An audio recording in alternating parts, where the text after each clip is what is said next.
comrades. Today is July 29, 2026, and the current time is 1917.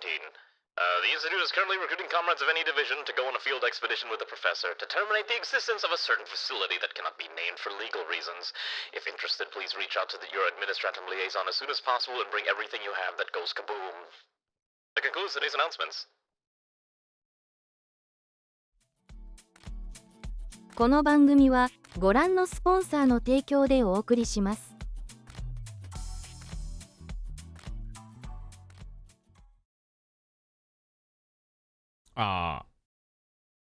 I may have forgotten to turn this thingy on.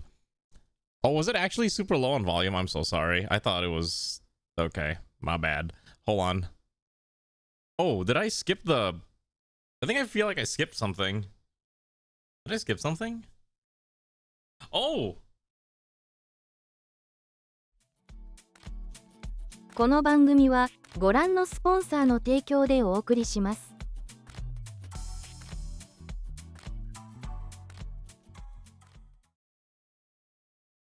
Okay.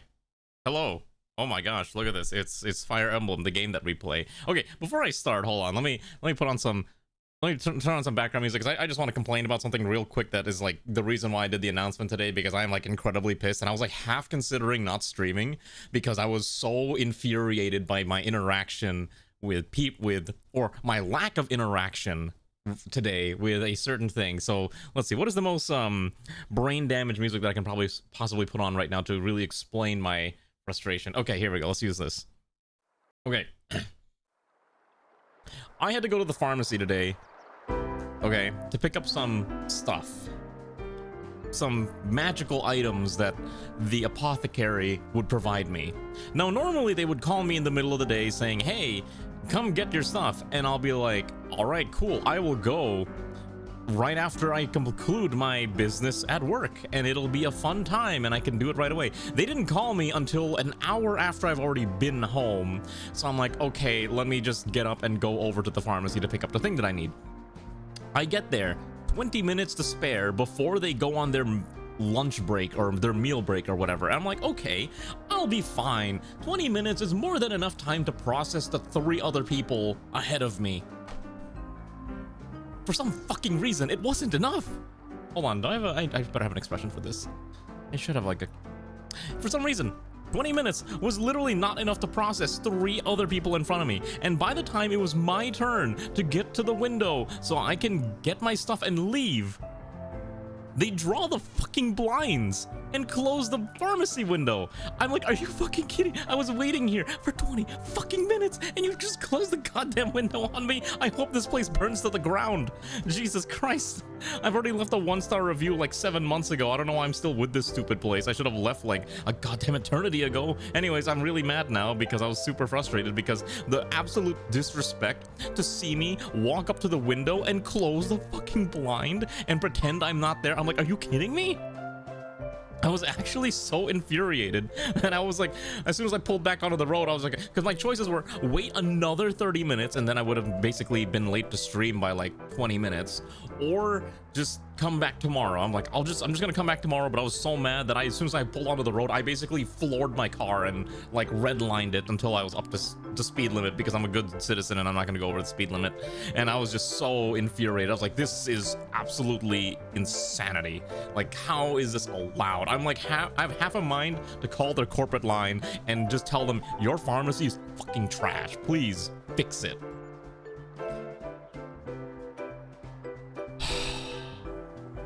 Anyways, how are all of you doing today, comrades? Congrats to American Catboy for being first. Also, hello Zoingo and Alana and Zeopose and Broblade and whoever else is hanging around here, probably raised somewhere, I'm sure. That was a rant.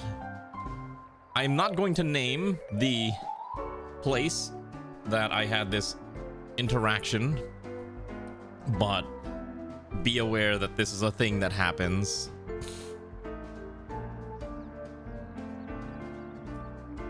And I'm very much considering moving my stuff from where I'm currently getting it. So the only reason I'm with this current place is that it's the closest place to my house.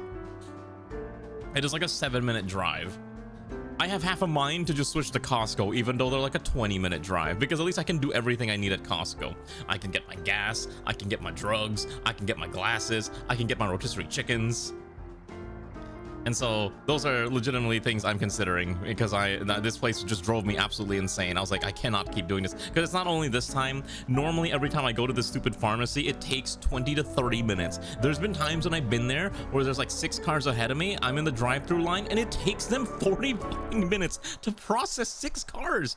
And it's always one specific car too. Like, it'll be 6 cars, and then maybe the second car will take 20 goddamn minutes for some stupid fucking reason. I'm like, lady, if your medicine is taking 20 minutes to get, go inside and stop making the rest of us wait in the line. Like, we have lives, okay? I get that you maybe don't have, maybe you only got like another 10 years left, maybe 5, and you think you have the right to just make everyone else wait. The rest of us have things to do.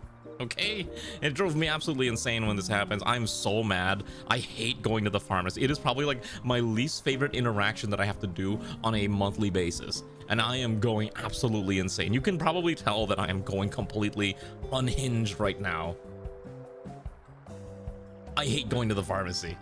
This place, like, I was complaining in a group chat with some friends, and I'm like, this place, I hope it burns down. And I'm just like, I am going slowly insane having to do this type of thing on a regular basis. Oh my god. Anyways,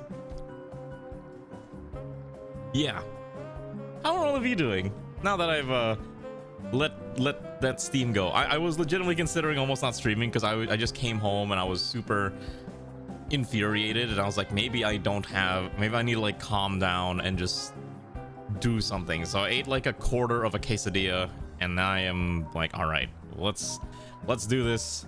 I want to play Fire Emblem, because I know there's a bunch of people who they only come here because they want to watch Fire Emblem, and that's fine, you know.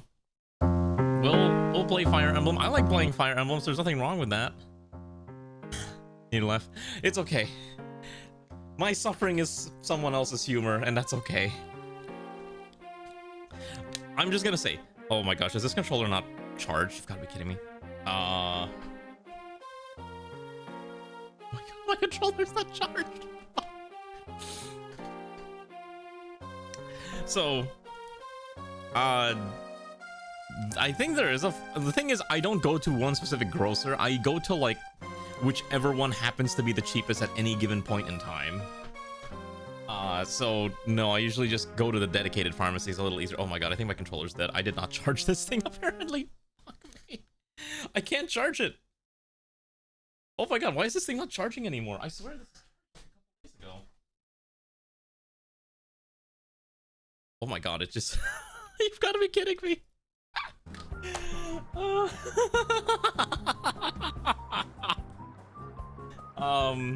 Maybe my backup controller will work. I think I can set this to...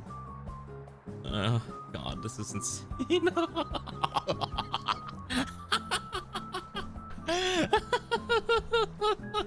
Give me a second. I'm gonna find a replacement cable.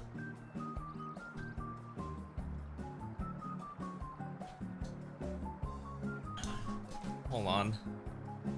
Oh my god, I didn't fix the bishop sprites. You're so right. You know what? I'm gonna fix it right now. We're gonna fix the bishop sprites before I forget. Thank you, Arani, for reminding me. We're gonna do that right now. All right, let me plug this cable in, which I'm gonna hope works. This should be a brand new cable.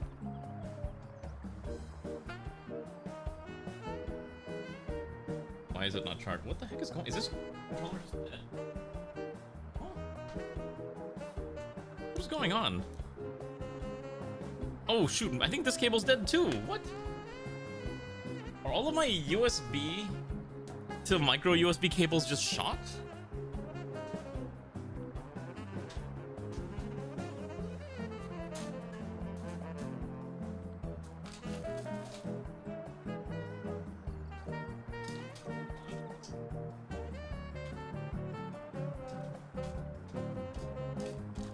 Hold on. I have a gigantic bag of cables. I swear, one of these should function. I will never forgive Sony for deciding that, oh, the PlayStation 4 controller, we're gonna make it use USB micro USB instead of, you know, USB-C like every other company does.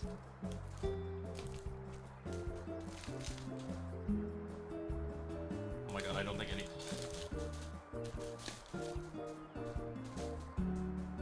I'm going insane. This stream is already so scuffed and it's only been like, I don't know. This stream's been maybe 20 minutes and I'm already like hyper scuffed and I'm already like losing my mind. I didn't think I would have to go through this much effort to get my controller to function.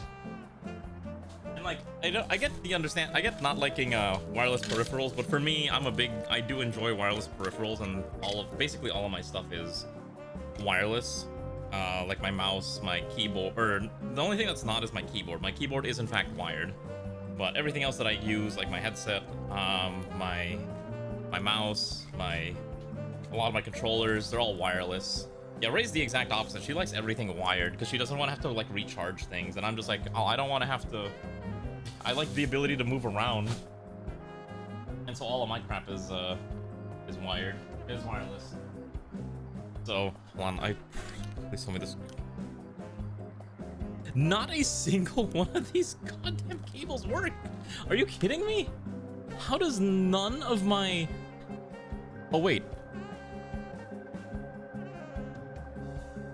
Oh wait, wait. Hold on, I might be an idiot.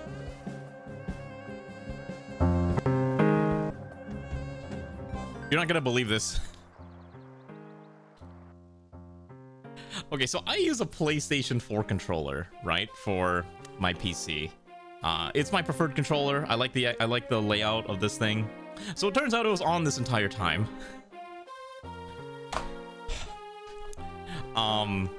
Normally there's a light that turns on, and that's how I know that it's on.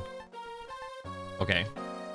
However, for whatever reason, the light only is now turning on after like a couple minutes. The only reason I found out it was working was because I opened Steam, and Steam says, hey, your controller's plugged in, and I'm like, but there's no light.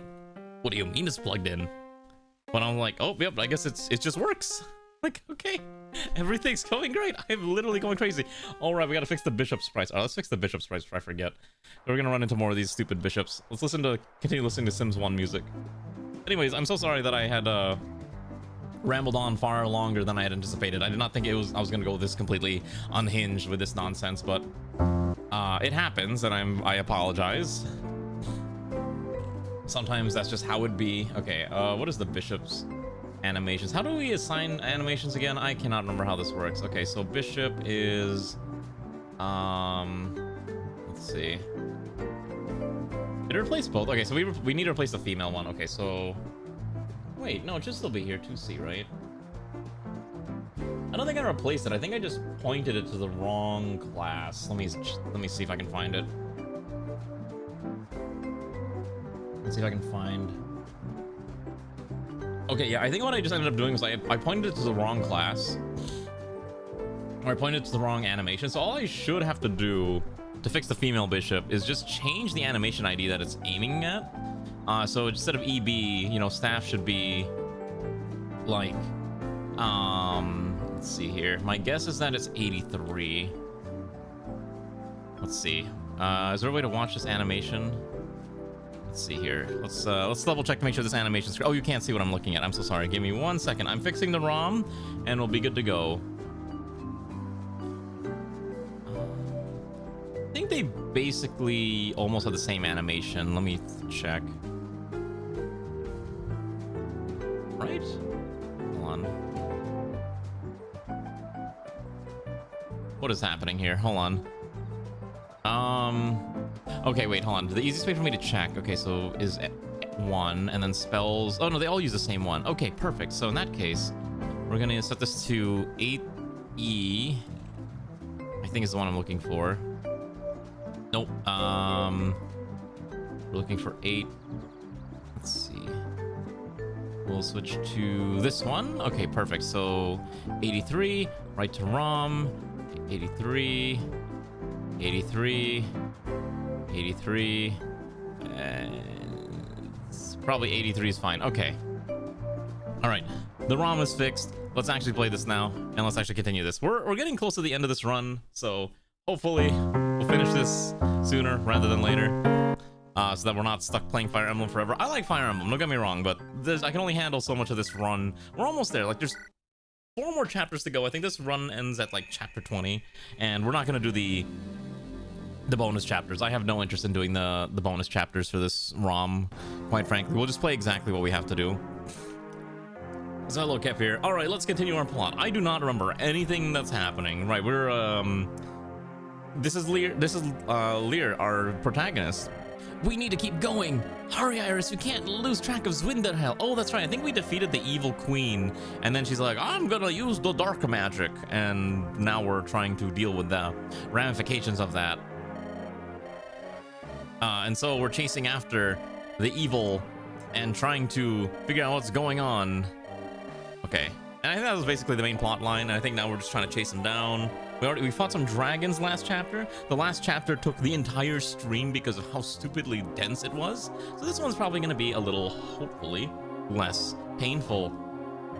Though I guess we'll see. These are the Crotolodian soldiers guarding the Creole, that's right. And we're basically fighting the leftovers that were defending the queen. Ah, that's right.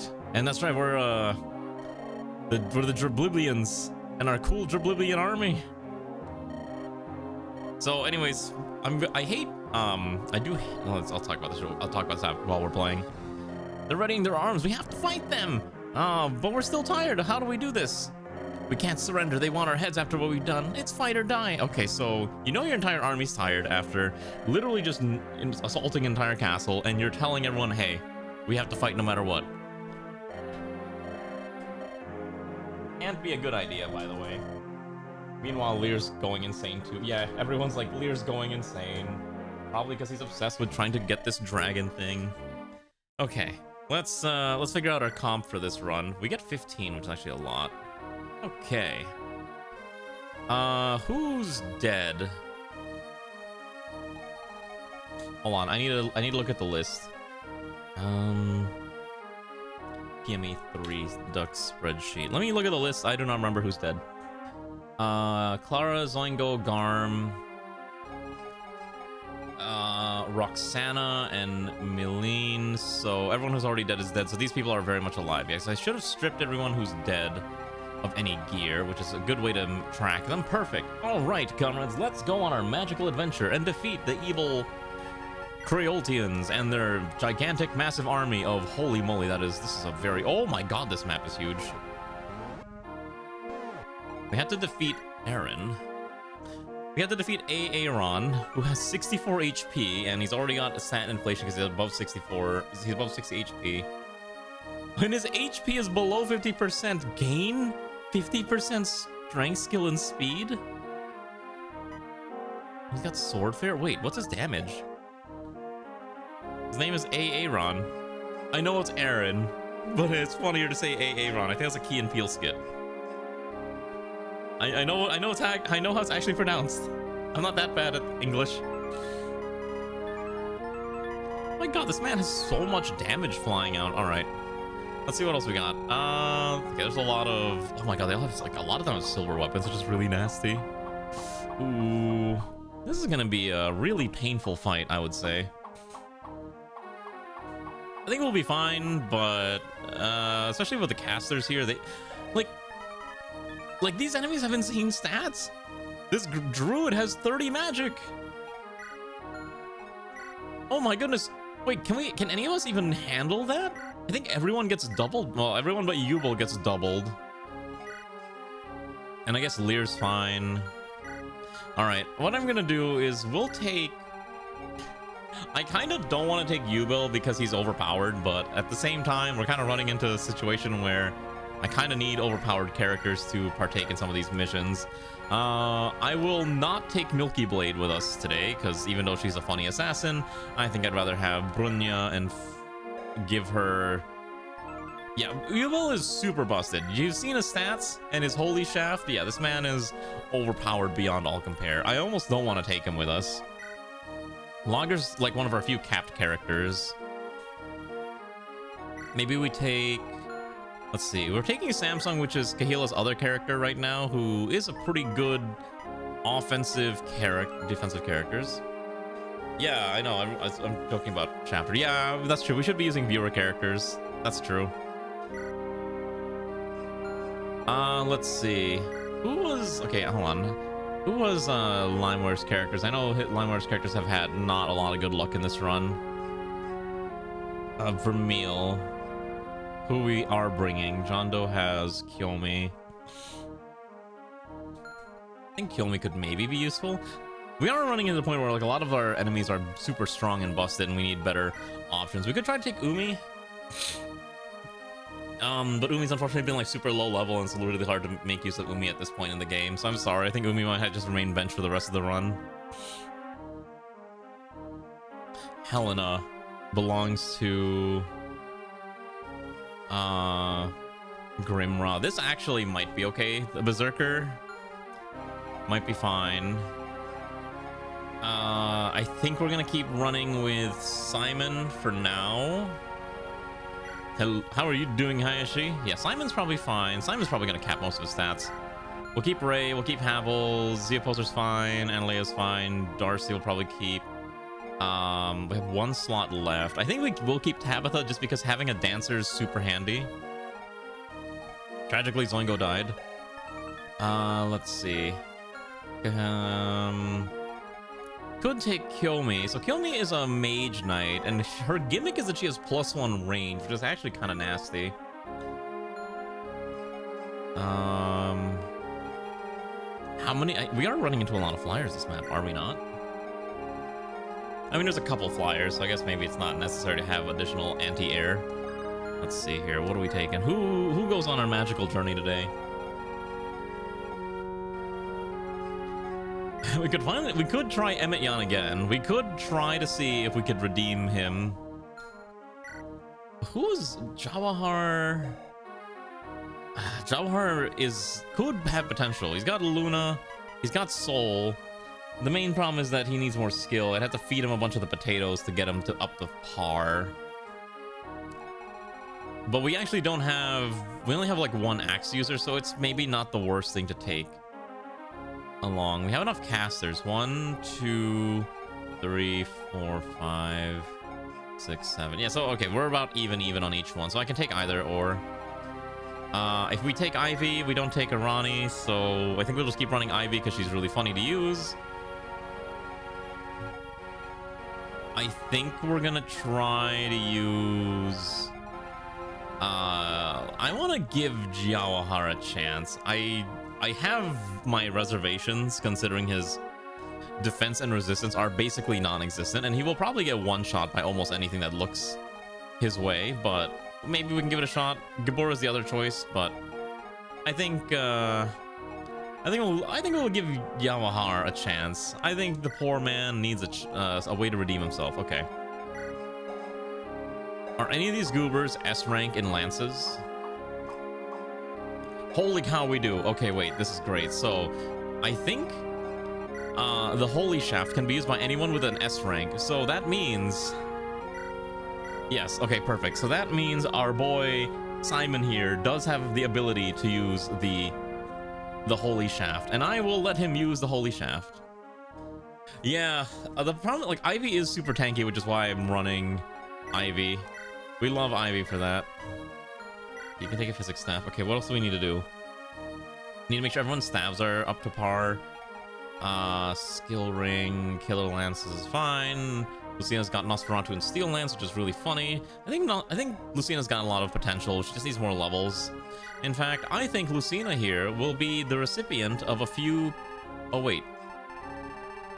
Oh, did I use all of them? When did I use all my potatoes? Huh. That's weird. I don't remember using all the potatoes. Well, I guess we're out of potatoes. That's awkward. Alright, who's desperate for skill points? Let's see. Honestly, Ivy might need the skill points. Yeah, I think Ivy's gonna get this. She has like no growth in skill, and I think she needs it.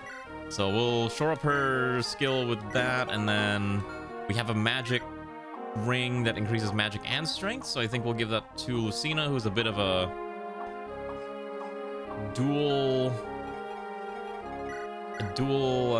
a Gish character, I guess is the word that people use. Okay. And I'm gonna give Havel the E-sub guard, and then I have a speed ring, I think, right? Hold on, let's see if it's the last one. After this, we can finally start talking. Oh, it's a luck ring. Who gets a luck ring in this party? Ray might need the luck. Darcy, or I think we'll give it to Darcy. Sure, Darcy can have it. The luck ring. Okay, this should probably be fine. Did Zeoposer hit S rank in bows yet? No. If Zeoposer hits S rank in bows, we can have her use the super final special bow that we've unlocked. Okay, this should probably be fine. It's a bit of a mess of a team comp that we have, but we'll make it work, shall we? We've got Vermeil, who's a very good balanced caster. We've got... Oh yeah, we do have the red gems. I guess we should probably sell those. Let's use Milene, who's dead, as the seller. Because we got the red gems when we were running Gabora, but we haven't used Gabora in quite some time because there's not really a good way to use Gabora. And I need the money to buy more stabs when we run into more stabs.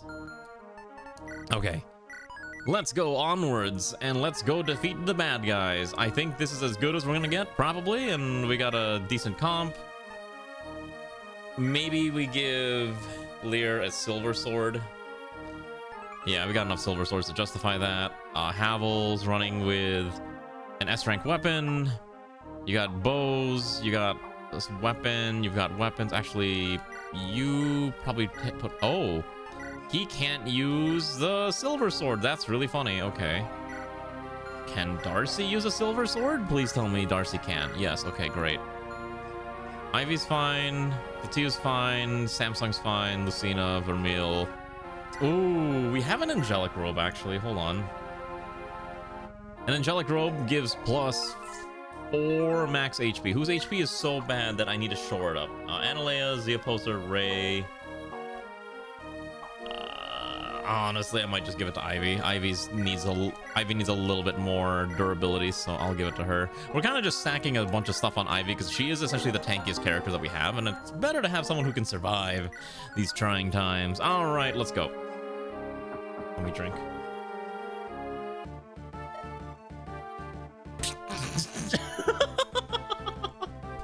I forgot we get a new character. I completely forgot. Here's our final unlocked character. Why is his portrait? I'm not gonna ask. Welcome, this is Sonic the Hedgehog, whose portrait is glitching and I don't know how to fix this. We have to chase Zwinderhell's essence, so it's quite alright, Lear. Mao informed me how dire the situation is. He's behind us, catching up as we speak. As for me, it's time we fight together for a change. Now, our victor and cult relied on your tactics. I'll lend you my strength as long as you guide it. After all, you can adapt well to these situations. All right, there's Sonic. Oh my god, 25,000 gold. There's so much gold. What are we gonna do with this? Thanks for the money. Yeah, I don't know what happened to that. That was so weird. How are you doing, son? All right, so our new final character is Sonic. Sonic is a general with max HP and really good stats. Already maxing defense and a bunch of other things.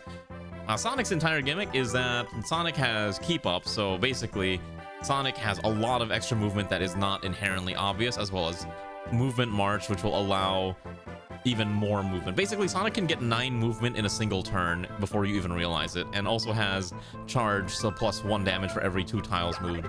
Yeah, it's a little silly. It's very silly. But he looks so. I don't know what happened. I think I did something wrong when I was importing his portrait, and I am too scared to figure out what I did wrong. I can pull up the character editor. I'm pretty sure I know exactly what happened. Let's see. Yeah, I know what happened. I apparently aligned the face stuff incorrectly, and I could fix it, but we'll worry about that later. So, that's our final new recruitable character, Sonic the Hedgehog, and hopefully Sonic will be a perfectly fine individual. He does come in at level 15, and he's got a few levels up to maybe get a few more things, but he's already capped strength, defense, and HP. So there's not much left to max out. He is super, super durable and super, super busted. Okay, the only goal is to kill the boss. Could I speedrun this? Or do I have to actually fight this properly? I guess we'll fight this properly. There's so much stuff, like, especially like even when you're fighting Wyvern Lords. I think this thing actually kills Yawahar without even like taking a look at him. Yawahar's got 18 speed. This thing has 26. This thing just runs over the poor guy. I think part of the problem we're running into is a lot of these enemies, you have to tank. You have to just find a way to like abuse whatever you have and just like tank the hits, and it's annoying to have to figure out. We'll make it work, but it's especially considering how many enemies we're now running into, it's rough. I think what's gonna happen is Havel and Sonic are gonna be best of pals, and they're gonna be walking next to each other the entire time. Anyways, tomorrow's stream, we are going to do Company of Heroes. I had applied for a creator key, and I was really surprised when I woke up and they're like, hey, here's a key. And I was like, oh, amazing. No, we're not doing King of the Castle. I said last week that we're gonna not do King of the Castle this week, mostly because I was already excited for I was excited for Company of Heroes, the new DLC, which is like a roguelike defense mode, and I was really excited for it. So I got an email like a couple weeks ago saying like, hey, would you be interested in applying for a key? Go through this link. And I was like, sure. And I didn't think I was gonna get it, and then I woke up in my inbox like, hey, here's your key, you can play it now, have fun, just make sure you send us what you do, and you know, do all that. So I'm really excited to play it tomorrow because I love wave defense things, and I am a huge fan of Company of Heroes. When I used to play Company of Heroes 1, there was one of the DLC modes was called, or one of the expansion pack modes was called, fuck, what was it called, Iron Wall or something. I can't remember this, or Stonewall, and the goal was essentially a defense mode. You have to defend as long as you can, and I do love those types of things. So we're gonna be playing that for 4 hours tomorrow. It'll be fine. Trust in the experience, right? You trust me to provide you quality gameplay, and by quality gameplay I mean usually it's a disaster, but it'll be fine, I promise. Look at the Zomboid update. I've seen some stuff about it. I was reading up on the update, and I'm really interested in the fact that all of the cities have been updated, like Riverside and basically in Fort Knox, and basically all the major towns have apparently had a major facelift to look a lot better for now. Like basically every town gets its own identity. I think West Point even got updated too. Like all of them had an update with Build 42 stable. When Build 42 unstable came out, it was only, I want to say it was only like it was only like Riverside that had the update, but they gave the update to all the towns, as far as I can tell. At least all the major ones. And part of the thing that they wanted to do was every town has its own aesthetic now, in the sense that they all have a visual style that's unique to their town. And I'm like, that's super cool. I want to see more of that. I forgot, why does Brunya not have a Nosferatu tomb? Oh, because I think I gave it to... What the heck is Lear? Where is Brunya's Nosferatu tome? What happened to Nosferatu? Oh, is it because Lucina has it, I think, so I probably have to swap that over to you. I don't know if Lucina can actually use Fenrir. Oh, never mind, she can apparently. She has B rank, okay. Can you look at the barn West Point? I mean, I'm sure they've done a lot of things to it. I do want to do some Zomboid maybe next week. Or actually, no, probably in like 2 weeks is what I'll do Zomboid, because I'm traveling next week. So that'll probably be what we end up doing, unless we skip Fire Emblem for a week, which I'm trying not to do.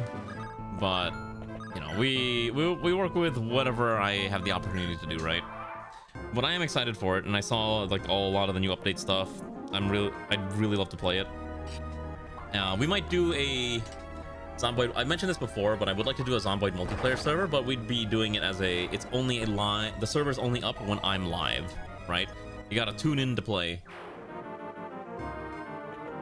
And I think it'd be a fun experience, because I don't want people to be like, oh my goodness, Ray's about to die. Never mind, Ray dodged it. Ray out here giving me a heart attack. Also, my eyes like really itchy, holy moly. So, yeah. I'm gonna wait for a couple mods to update. I think I'm looking for, I think one of them was like I want to say a mod that adds, like mostly the vehicle mods is what I'm interested in waiting to see updated. There's like one specific gun mod I would like to see updated, but I'm not gonna put that on the server. If you know what I'm talking about, I think it's like Britta's,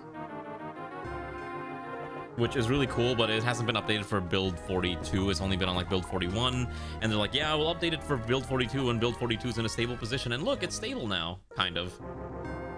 So that's kind of the plan. Ah, look at Ivy. She's so tanky, she just doesn't care. You're busy doing some EU4? How's your EU4 adventure?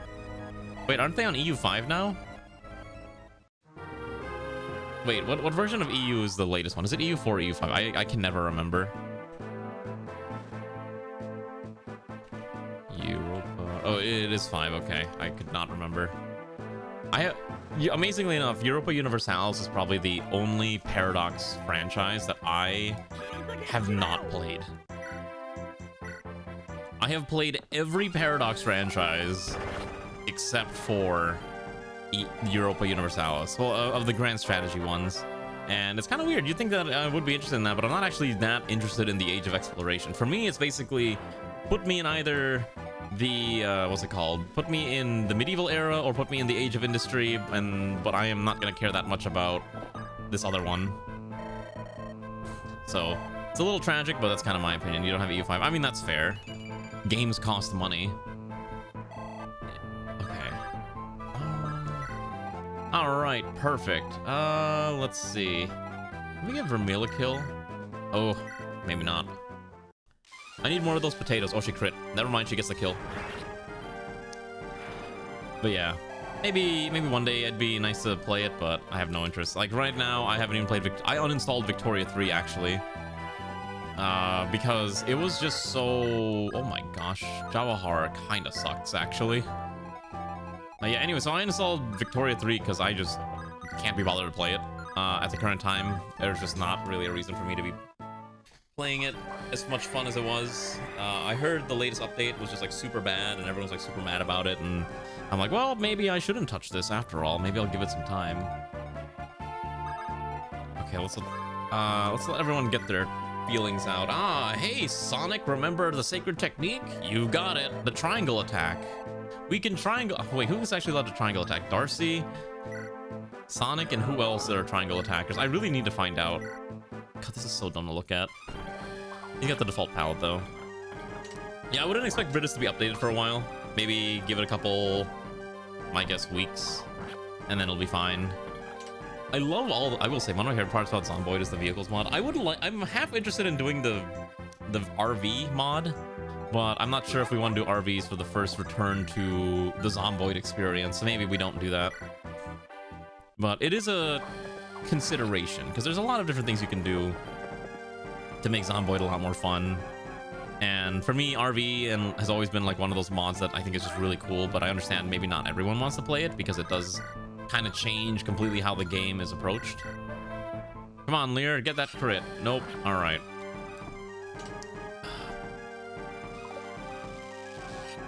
There's a lot, like, this week has just been a lot of game stuff happening, obviously, with Company of Heroes. You know what else came out today? You want to know what else came out? League of Legends Classic came out. That's right, you can play League of Legends as people remember it with rose-tinted glasses, which is an experience. I played a quick round of it earlier because, as we all know, doing drugs is fine. And let's just say one of my teammates truly epitomized truly offered the authentic League of Legends experience in the fact that he started calling everyone on his team insults and slurs for not doing good. And I was like, yep, this is exactly how I remember League of Legends, a toxic mess. Well, you know, it's one of those things where I was like, well, I played League of Legends when it was Season 1 way back in, like, 2009. And I was like, I wanted to at least, you know, kind of re-experience that ancient League vibe. And then the game forced me into support, and I'm like, I don't know how to play support, and I'm being forced to play support. It was awful. You buy classic skins you already get from the pass. The funny thing is, if you already own the skin, like normally you don't have to rebuy the classic skin. Like I had the pink Tarek skin, and I was allowed to just use the pink Tarek skin. Yeah, so I was like, I will say, it was kind of fun to do it for like a game, and I might play a few more games because it is a very big hit of nostalgia. Like a lot of these companies are doing nostalgia runs where it's like, yeah, RuneScape Classic, WoW Classic, League Classic. I mean, it's only a matter of time until we get Final Fantasy 14 Classic. Okay, just imagine, like 14's already like what, 15 years, like 12 years old. I don't think people really want 14 Classic, but there's gonna be a subset of people who are like, the kids these days never experienced 14 as it was originally meant to be. It's like, trust me, you don't want to experience 14 1.0. God, can you imagine if Square Enix was like, what if we do Final Fantasy 14 Classic when it's just like the original 1.0, but then they diverge from the main plot line and it becomes like its own game, like Final Fantasy 14 If or something. That would be a trip, but it would also be like an absolute disaster of like resource management, because I'm pretty sure Square Enix is taking all the income that Final Fantasy 14 makes and just funnels it into their other projects that keep losing money. What if you get sundered? Yeah, exactly. What if you don't get sundered? Or what if it's a timeline where Bahamut doesn't get, come out of the giant moon and start destroying everything, and all you're doing is fighting the Garlean Empire at your doorstep? So there's a lot of different ways to approach it, but I don't think we're gonna do that. I think everyone's too obsessed with 14 anyways, especially with like all the new stuff that they keep adding to the game. I myself haven't played 14 proper in a hot minute. I probably should, so that I can actually complete this main story, because I am behind. Ha ha ha. Oh my gosh, he's got 9 movement. Oh, he's got so much movement. He's got 7 movement. Hello, Graven. How are you doing? I will say, a lot of people who are coming in late, you missed my very colorful rant where I expressed my desire to burn down a pharmacy that was causing me significant amounts of issues, which is as far as I'm going to get into it, but let's just say I am still aggrieved by what has happened. Yes. Worry not, I shan't actually be burning down no pharmacy today, but the temptation still remains. Been playing that Zomboid. How was the new Zomboid experience? I hope it's a lot of fun. I've been wanting to play it myself, but obviously I haven't had an opportunity because I've been busy doing other things like streaming and playing one round of League of Legends Classic. Okay, Graywin, are you the type of person who plays with Britas or no Britas when it's updated? I'm debating if I want to play with Britas if I run a community server for playing Britas or not. I played Britas a long time ago. I don't remember if it's still any good. That's probably fine. It's probably okay. You don't know? Okay, got it. Fair enough, if you're not familiar with Britas. Oh, my back is like itchy. Ooh. You go with whatever the MP servers. Oh, okay, got it. Fair enough. I think that's perfectly fine. We'll definitely do a Zomboid multiplayer, I think, but it's probably not gonna be for like 2 or 3 weeks. Tomorrow I'm dedicating strictly to Company of Heroes, because again, I've been looking forward to that Company of Heroes expansion ever since it got announced. I have not bought any of this Company of Heroes 3 expansions at all, so this one at least is a full single-player, cooperative-only experience. Where did these two come from? One in the world, they just came from behind us. I haven't even progressed that far. This one casts what? Oh my gosh, you got a lot of damage. Let's just bait the other two out. What gun mod do you usually use? I think I use like vanilla guns or something, like there's like something called vanilla guns expansion is one that I used previously, and then I've used Britas. Britas is like a full gun play overhaul that tries to make it more realistic, but I'm not sure if it's really needed anymore ever since they've kind of reworked how guns operate in Project Zomboid, so maybe you don't need it. Also, holy moly, I didn't realize how many hours I have in Zomboid. I have like 200. Now, let's see if we can kill these goobers. Alright, time to let Yawahar get a kill. Never mind, Yawahar's gonna explode. Sonic the Hedgehog. Oh my gosh, what in the world? This thing is fast. I think I have to just like poke him far with arrows. Yeah, they were supposed to be together. I'm like, oh, I probably need to move them together. I blanked out on that one.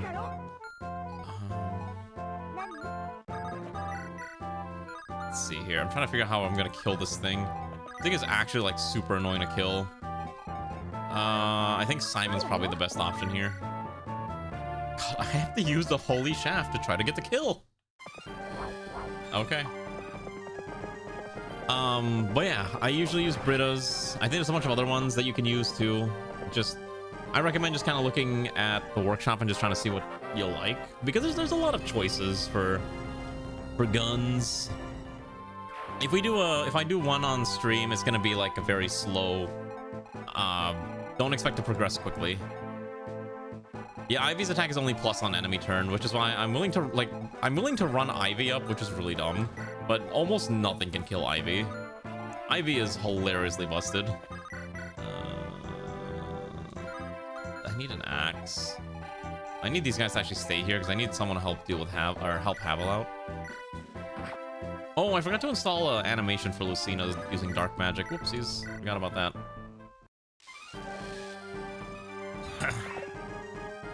So, yeah, that's the plan. We got plans for the next couple of weeks. Just keep that in mind. Especially once this run is done, we can open this slot up for other games that I've been wanting to play and maybe make a series out of, but we just haven't had a chance to because Fire Emblem eats up a huge chunk of our time. I hope people did enjoy at least this Fire Emblem run. It's a long run, but this ROM hack is a little whack, to say the least, in terms of balance. And it's not, you know, I think it might have been the creator's first ROM hack, so I'm willing to give it a slide. And it's still fun, so I don't mind. Nosferatu, and then we'll just push Lear behind. And then these goobers will just kind of hang around Havel.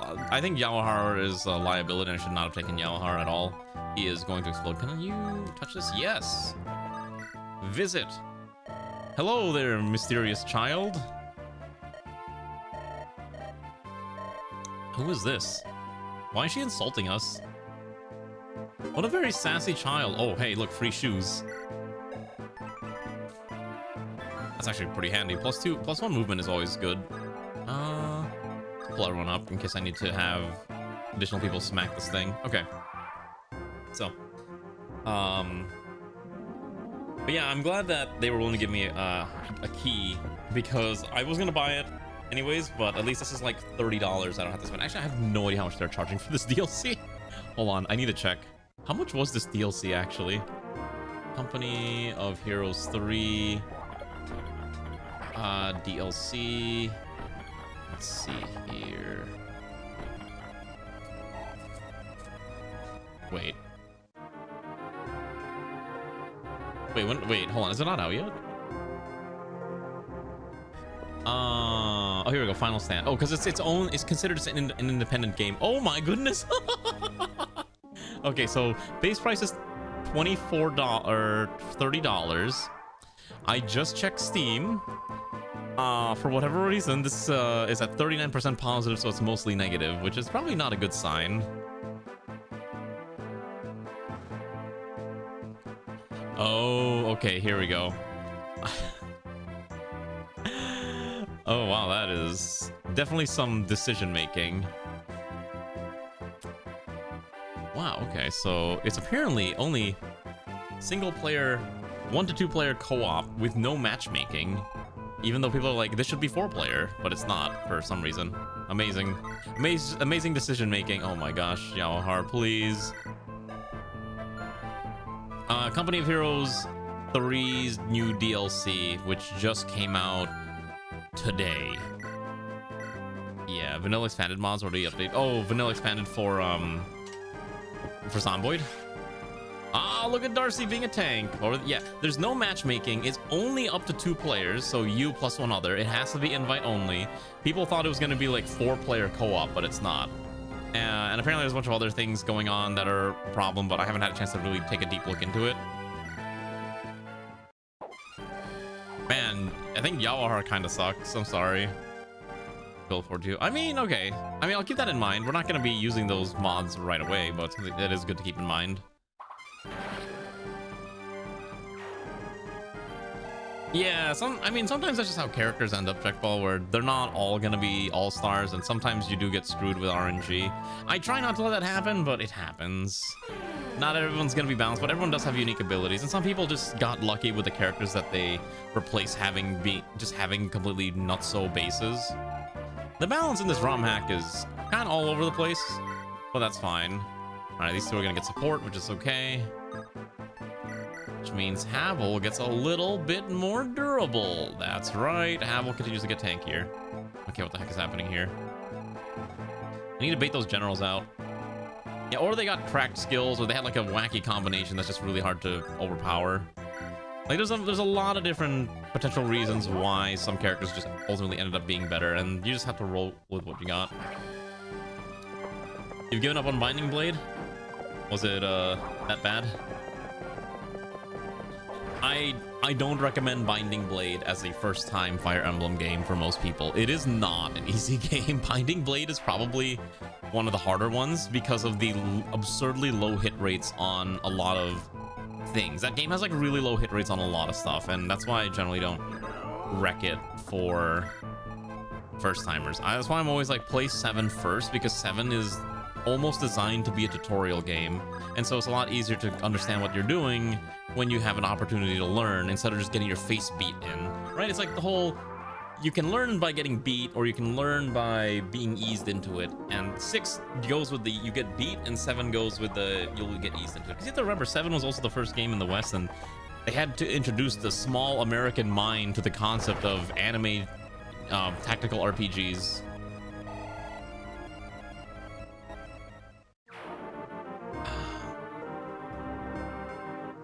So, yeah. Yeah, if they're not targetable, they still somehow die. I think, like I said, play some of the other ones, see how you like it, and then maybe give it a shot. Also, how have you been doing, Ron? I forgot to say hi. Hopefully you're doing well. Also, after people mentioned wanting to see me play Kingdom Hearts, I'm like half considering, like, maybe I should stream Kingdom Hearts. What could possibly go wrong if I streamed Kingdom Hearts? I was like, oh, a lot of things could go wrong, but it would be kind of funny. Who wins, the Z opposer or this archer win? Oh my gosh.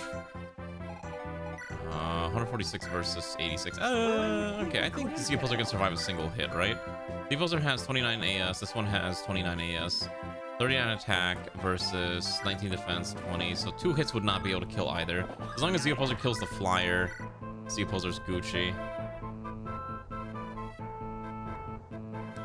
Yeah. I love the crit. Which console is FE7? GBA. I can tell you exactly. So 6, 7, 8 are GBA. 9 and 10 are NDS. Oh, sorry. 9 and 10 are GameCube and Wii. And then 11 and 12 are DS. And then everything after that is 3DS up until you get through, I want to say 3 houses, and then it becomes Switch, right? Yeah, I think that's about right. Yeah, something like that. Yeah, 6, 7. Exactly. Do this. Oh, these guys don't move. Okay. But those guys do. Can I bait them out? Can I... If I run Simon in, what are the chances he survives? With 23 resistance, probably not.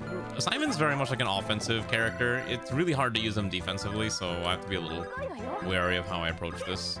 That's why I'm like super careful about moving up. Alright, Sonic has arrived to help out friend Havel here. Oh, so 7 is not Roy. The main character of 7 is actually Eliwood, who is ultimately Roy's father. 7 is a prequel that takes place about 20-ish years before the events of Fire Emblem 6. That's right. They made it's like they made the prequel after they made the sequel, kind of like how they did in Star Wars. Yeah. That makes sense. No, that's basically what happens. So essentially, it is a prequel to 7. Like 7 is a prequel to 6, and it takes place 20 years before 6 takes place. And the encounter is a lot more intimate rather than the large, big-scale invasion of Bern that you run into in 6. There's like a lot more personal adventure story that goes on. I would like 2 physics staffs, please. Yes. And I would love to have a fortify staff. Thank you very much. Okay. I guess we'll go check out the other shop too. What do we got in the armory? Silver lances. Who uses lances? Simon? Do we need a silver axe? Probably not, because Havel's already got his overpowered one. Don't think we need the bows. I think we don't need, actually, I don't think we actually need any of these spells, surprisingly enough. Maybe a hand, I don't even think we need a hand axe. Maybe a silver lance would be the only thing that's really necessary. So I'll buy 1 silver lance and that's probably it. And that should be good enough to continue on our magical adventure. Okay. Let's move people into position so we can pass a turn and hopefully Havel doesn't explode. Okay. Probably as good as we'll get. You're on 14, coordinating the free-to-play sprouts. You're teaching them how to play 14? You're teaching all these youngins how to be good at Final Fantasy 14. Oh my goodness, Brunya's gonna explode. Holy cow, that thing actually does a lot of damage. Thankfully, Brunya doesn't get doubled. That would have been really nasty. Ooh. Ray's becoming a mentor in Final Fantasy 14. Isn't that so cool? Oh, wait, they can't make parties. I forgot that was a restriction, actually. I forgot they're not allowed to make parties. Tell one of them to just buy a sub. Tell one of them to just spend their money. Oh my goodness, Brunya might die. Oh. Oh. So that they can make parties too. Okay, here's the archer duel. Ooh, Zeoples are faster? No, okay, tragic. They got the Shadowbringers? Oh, okay. I mean, that's true too. I guess if you want them to be mooches and not paying a subscription like the real players. I can't believe Brunya almost died. Brunya almost exploded into a million tiny pieces. That would have been really bad. Oh my goodness, these things hurt. Why? How fast is this? Oh, he's 30 speed. All these enemies have like cap stats. What is this nonsense? All right, try to kill this one. Oh, they use the same cover for both of them. Yes, Rekanoken is 7 because Tsurugi, yeah, because Tsurugi no Ken is 6. I believe that's correct. Yeah, because I think that's correct, right? Yeah, because 7 Rekanoken is the Blazing Blade. Yeah, that's correct. I'm trying to make sure my Japanese is correct. How do I kill this thing? I don't have a way to kill this thing easy. Oh wait, hold on, I know how to kill this. All right, Lear, get going. We're gonna dance for you, and we're gonna give you the energy you need to keep doing things. Fantastic. Kill this one. Oh, it's Fui no Tsurugi. Okay, I got the words mixed up. Thank you. Yeah, but yeah, FE6 is really fun, but it's really difficult. Honestly, for 6, I'm always of the opinion that maybe the default FE6 experience is maybe not the best, and if you're used to the newer games, playing you know, a modded ROM hack might be a little better. But at the same time, experiencing the way that the people in the olden days had to experience it is also just a lot of fun too. You know, play it the way we had to do it back in my day. You know, a real back in my day core. You fast enough to go there? You cannot. Have you park your butt here, and we'll give you a Vulnerary. Okay, so the opposer can just kind of haggle here, and then we're just gonna have to hope that these guys are tanking. Oh, this guy's got something nasty. What do you have? A rapier. Ooh, I forgot they use swords too. I hope Darcy can tank this. This thing has what? 25 speed, 42 crit. Darcy's got 21 defense and enough speed to survive a single hit, maybe? Alright, well, let's see if Darcy can survive. Let's visit this. Oh, there's a big guy that came here. He looked weird, like someone I would make in a coloring book. Mommy told me to stay inside, but I don't know what's up. Are they evil? That's scary. Would you like these things just in case? I should be kind to people who protect us. Here you go. You can have this circle thing or this other circle. Which one do I want? Do I want the circle thing?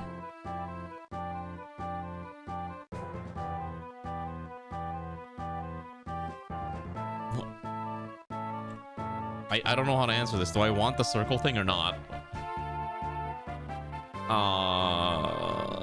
Do I want the circle thing? I'm gonna pull up the item guide in case I need to know anything about this.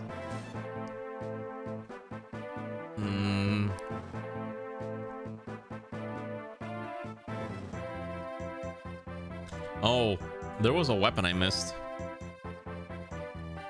There's a secret item I missed.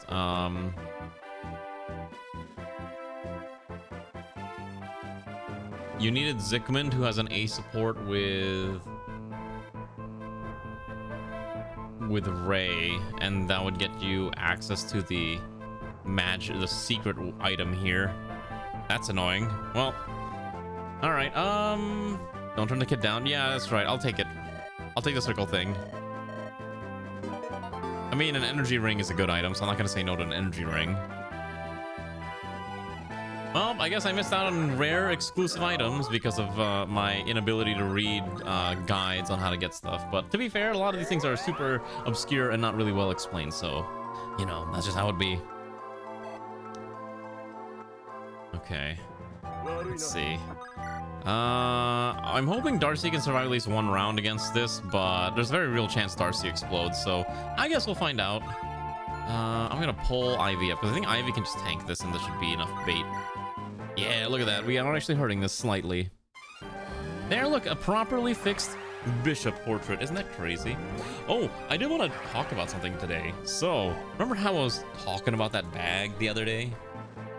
The one that I was really interested in that was a little expensive? Well, surprisingly enough, it actually did come in. It actually came in today, which was kind of surprising because I only literally ordered it last week. So it came in way quicker than I had thought it was going to come in. Let me see if I can pull up a photo of how cool this thing is. Because I like talking about things that interest me, and bags interest me. I don't know how I reached the age of 30 and now I'm developing an interest in bags and bag fashion. Not really. It's mostly like I just want to buy one bag that I'm going to use for a very long time, and that's about it. And so I ended up buying. It actually came in. And this is the bag. It is. Oh, hold on. Let's let you look at the game first. Once it's my turn, we'll let you gawk at it. Come on. Okay, Darcy's actually able to survive, surprisingly enough. I thought she was gonna die, but she might be a little more durable than I give her credit for. Oh my god, that's Savage Blow? Yikes. That's disgusting.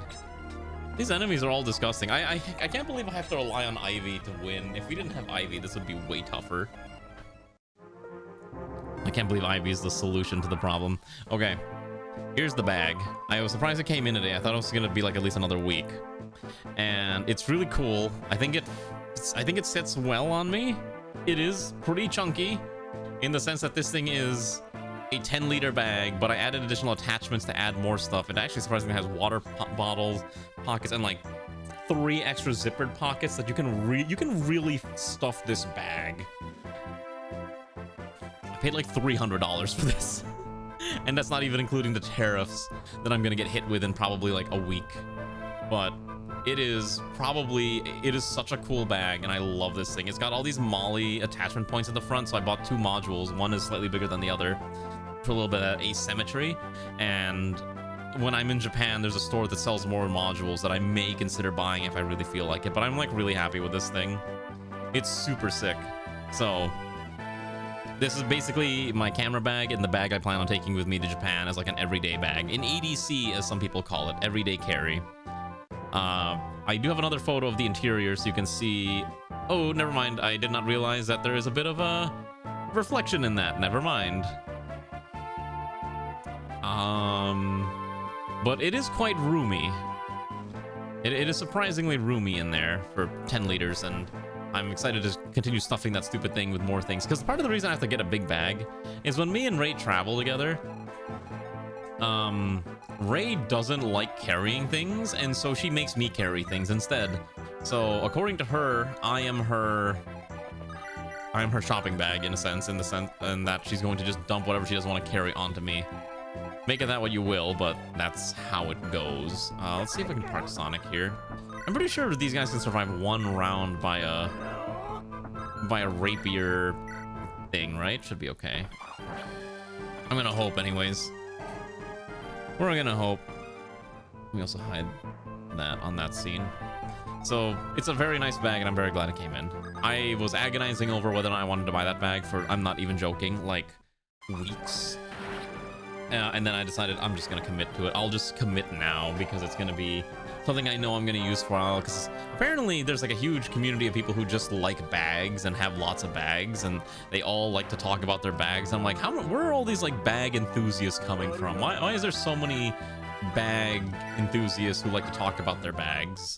And I'm not even talking about just like, you know, purses. I mean, these are just like, these are dudes and girls, dudes and dudettes, and everything else that enjoy carrying like an entire like supply of whatever they need inside of their day bag. And I was like, yeah, I'm turning into one of those people where I'm like, okay, so I can fit my phone, my Kindle, my charger, my battery bank, my other charger, my tech pouch, a laptop, a Kindle, a notebook. It's like you can fit so many things in some of these bags that people have. It's actually kind of nuts, and they get expensive too.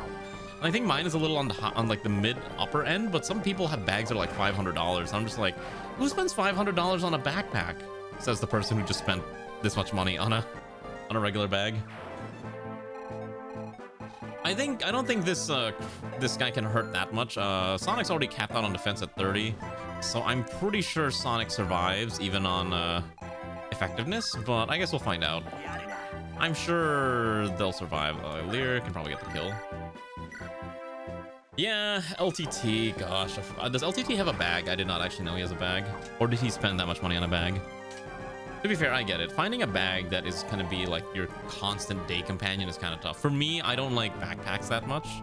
I prefer slings, and that's why I went and bought a sling bag. Slings are not for everyone. If it's a cheaper option, God, I can't imagine spending like $250. Like I paid like $300 for mine on body bags. You mean like the ones that go across your like chest? Like yeah, like the ones that go across your chest. Those are fine. I used to, okay, here's the thing, like I used to be not into bags at all. I used to be like one of those like, why would you wear a bag? Just put everything into your pocket. And now I've become an adult and I'm like, I carry too many things. I need a bag to put all these things in it. And that's kind of what happened to me. So quite frankly, I don't care. Just if you need a crossbody bag because you feel safer that way, especially if you're in an area where there might be more crime, more chance for getting pickpocketed, having a bag like that is actually a good thing because it's in front of you. It's going to be really hard for someone to, you know, pickpocket you when the bag's on your chest. So I say go for it if you think that's what you ultimately want. This guy does not actually have a weapon.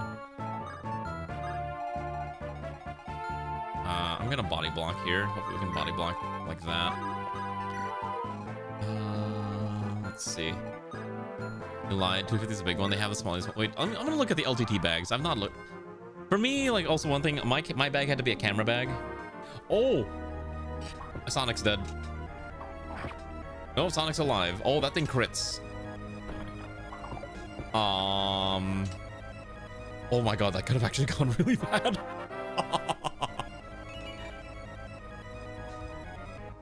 $250? Wait, the original LT. Okay, wait, hold on. This bag kind of slaps, actually.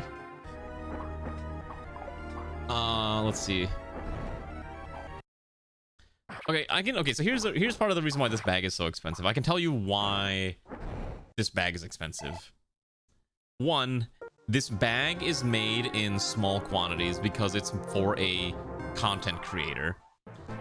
Content creator merchandise, branded merchandise, is almost always going to be like a little more expensive than similar products of that build quality. And obviously this one has also taken a lot into consideration with how much storage there is. The fact that this thing has 3 device sleeves. Hold on, I'm gonna talk about this real quick. Just let me talk about this real fast while we do this. And I will continue Fire Emblem, don't worry. I'm allowed to segue into different things. This is my stream. Okay, so real quick, talking about this bag here. So the thing with this bag is that, yes, the main reason why it's expensive is that there's basically no other bag that really has 3 device sleeves that can fit 3 tablets and laptops. Like, it's actually pretty unique to this device, or this product. Obviously, it's got a ton of pockets too for organization, because the person who's probably buying this product is an organization nerd. And so that's why there's like a bajillion zippers. They're probably using like YYK zippers for like the waterproofing. Yep, right there. YYK zippers with a nice canvas exterior. Oh, that's actually really cute too. This cable management side pocket where you can put your phone charger. That's actually a super cool concept too. Like, the person who designed this is basically a tech nerd, and they know what other tech nerds want in their bags. For me, the idea of a side pouch that does in fact hold strictly your battery bank, and you can use to what sort of thing of, like, and then you can, and has like a pass through for your cables, like a power cable, is actually like something I love to see. Like, if I wore backpacks, this would probably be my backpack of choice. Like, I'm unironically looking at this bag, this would be it. $250 though is a lot of money to spend, but you don't realize like how much you actually use these bags sometimes. And by the time, like, I think, especially if you're trying to like travel, or you carry a lot of things that you don't want to have ruined, like, you know, that I think is a good thing to have. Like, that's a reason why something like this exists, right? Like, this is designed for the tech-heavy traveler. That's why I'm looking at the feature list. Like, there's a hidden passport pocket, and I love that. Like, when I was looking for a bag, I wanted one that had like a area I could put my passport in. That's on like near my body side, and this bag basically has that functionality. So it's really cool to see that this does meet a lot of those similar needs.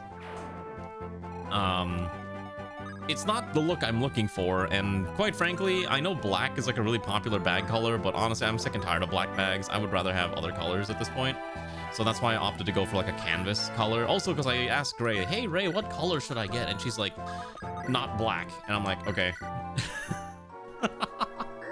So, yeah. Also, this bag is probably also kind of pricey, because my guess is that this is probably manufactured overseas, like, say,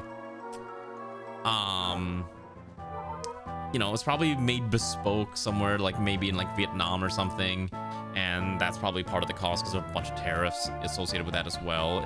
I doubt they're making this in China. I think a lot of bag companies try not to build out of China anymore, primarily because a lot of individuals who buy bags are really into something like, you know, like having YYK zippers, which I don't even think you can really find on bags. What brand it be? We're talking about the LTT backpack that Airman Joker linked. I pulled it up on screen a couple seconds ago, but it is a really nice looking backpack if you're a backpack person. I am not a backpack person. I am a sling bag person. Oh, my shoulder bag? My shoulder bag is Wotancraft, which is a Taiwanese brand. They sell exclusively online, but also they have a bunch of partner stores and their one officially owned storefront in Taiwan. So I would have loved to have bought this thing in person, but one, I'm not in Taiwan, and two, the physical stores that sell them are only like in ANZ and like Southeast Asia and Japan. So it's Wotancraft, made in Taiwan. It's really cool. Love the bag. It's probably like my favorite things. You know, it's funny, my current bag before I had this is actually a Peak Design Everyday Sling 10 liter. But I decided I was using it a bunch, and I decided this is probably not the bag for me. Because I can tell you exactly the features that I was like looking for in a bag when I was like hunting for a bag. My main thing was I wanted something with a pocket, like a zippered pocket that was, oh wow, that thing actually hurts Ivy quite a bit. That was close to the body. Right, I wanted a pocket that was close to the body that I could put my passport in, and my wallet and like a coin pouch and a few other things. That way it's a lot safer. I also wanted a few other things like custom expandability, maybe a water bottle pocket if I really felt like I needed a water bottle. And this bag kind of has, yeah, YYK zippers are standard, but I'm not sure if you find them on Chinese products for the most part. I think TomTalk actually does. Actually, hold on, let's see. Maybe they do. I don't know. TomTalk country. So I can tell you, like, okay, so TomTalk is based in the US. Okay, that makes sense. Yeah. So, like, I can tell you, like, what I use. I basically have two primary bags.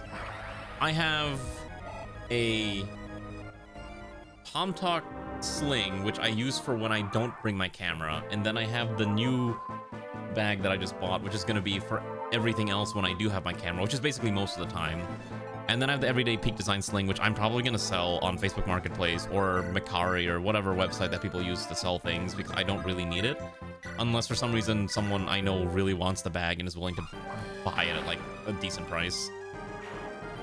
Yeah, the thing is, like, the 9 damage with your 34 defense is crazy, but the fact that it even had a chance to crit was really scary. Like, I'm tempted, maybe Ivy should have one of the E-sub guards so that Ivy cannot get crit anymore. I think that unironically might be a good thing to do. Okay, there's no enemies charging through there. I guess we just kind of keep pumping through, right? Yeah. So, like I said, my midlife crisis apparently is getting into bags and trying to find bags that I like and maybe buying a bag or two. And I ultimately did buy a bag, so, you know, fun times for me. I also bought Ray a bag recently, but she prefers small bags because she can just make me carry everything else. Haha. But yeah, which bag are you using, Hayashi? A Peak Design Everyday. It's like the backpack. I heard sweating on those was like kind of like the big problem with them. Can Lucina stat? No, Lucina probably cannot. Okay, I'm pretty sure we can kill this one. The 15 liter? Okay, got it. Okay. This thing is annoyingly difficult to kill. Oh, I think Brynja just triggered something. What did you trigger? That's Sure Shot? What was that? Oh, it was Sure Shot. Oh, it's asleep now. Well, I guess we can leave that one alone now. And we can just keep stabbing. Captain stabbing. Oh, never mind. I guess Samsung just can't hit. Yeah, navy blue is a nice color. I will say, I do love Peak Design's colors, and I do love some of their accessories.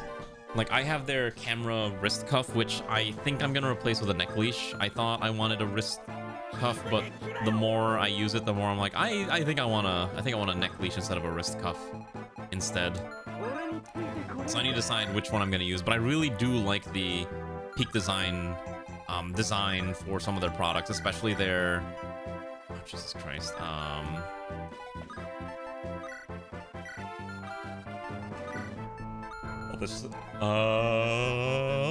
this might be a little rough. Especially their I really do like their, I'm blanking out on the word here, their leash, or their anchors. I could not think of the word. I really like their anchors a lot. Samsung's gonna do a Note 7, so I think Samsung Chan will survive. We have enough stabs to not worry. I'm pretty sure one of these goobers is holding on to it. Yeah, Ray's got a physics. She can just heal. Samsung will survive, probably. Look at that. See, no one's dying today. Everyone lives another day. Love to see it. Oh, my neck is like itchy. Oh wait, okay, then we're gonna pull Lear back down here. Hopefully we don't run into reinforcements. I'm sick and tired of running into reinforcements all the time. So, well, yeah. What are all of your favorite bags, dear comrades, so I can judge your bag tastes? Because everyone's got a different bag for their different needs to meet their different lifestyles. And I think that's the nice thing. Oh, my bag, I forgot to mention, but this thing does have, like, 2 Velcro spots on the front. So I plan on finding some weeaboo degenerate, well, not degenerate, some weeaboo morale patches to throw on the front, because I think it'd be fun to have. What is it gonna be? I don't know. I have to find one that I really like. Unfortunately, I don't have any custom patches for myself. You know, what if we had Institute branded morale patches? I don't know what we'd ever do with them, but I think it'd be kind of fun to have. No one would buy them probably, but hey, if it's cheap merchandise, maybe someone would be willing to buy it. backpack the lens. Yeah, I know. I know exactly what you're talking about, but don't worry too much about it. I do like a lot of the Wotan Craft products. Like, they're all really cool.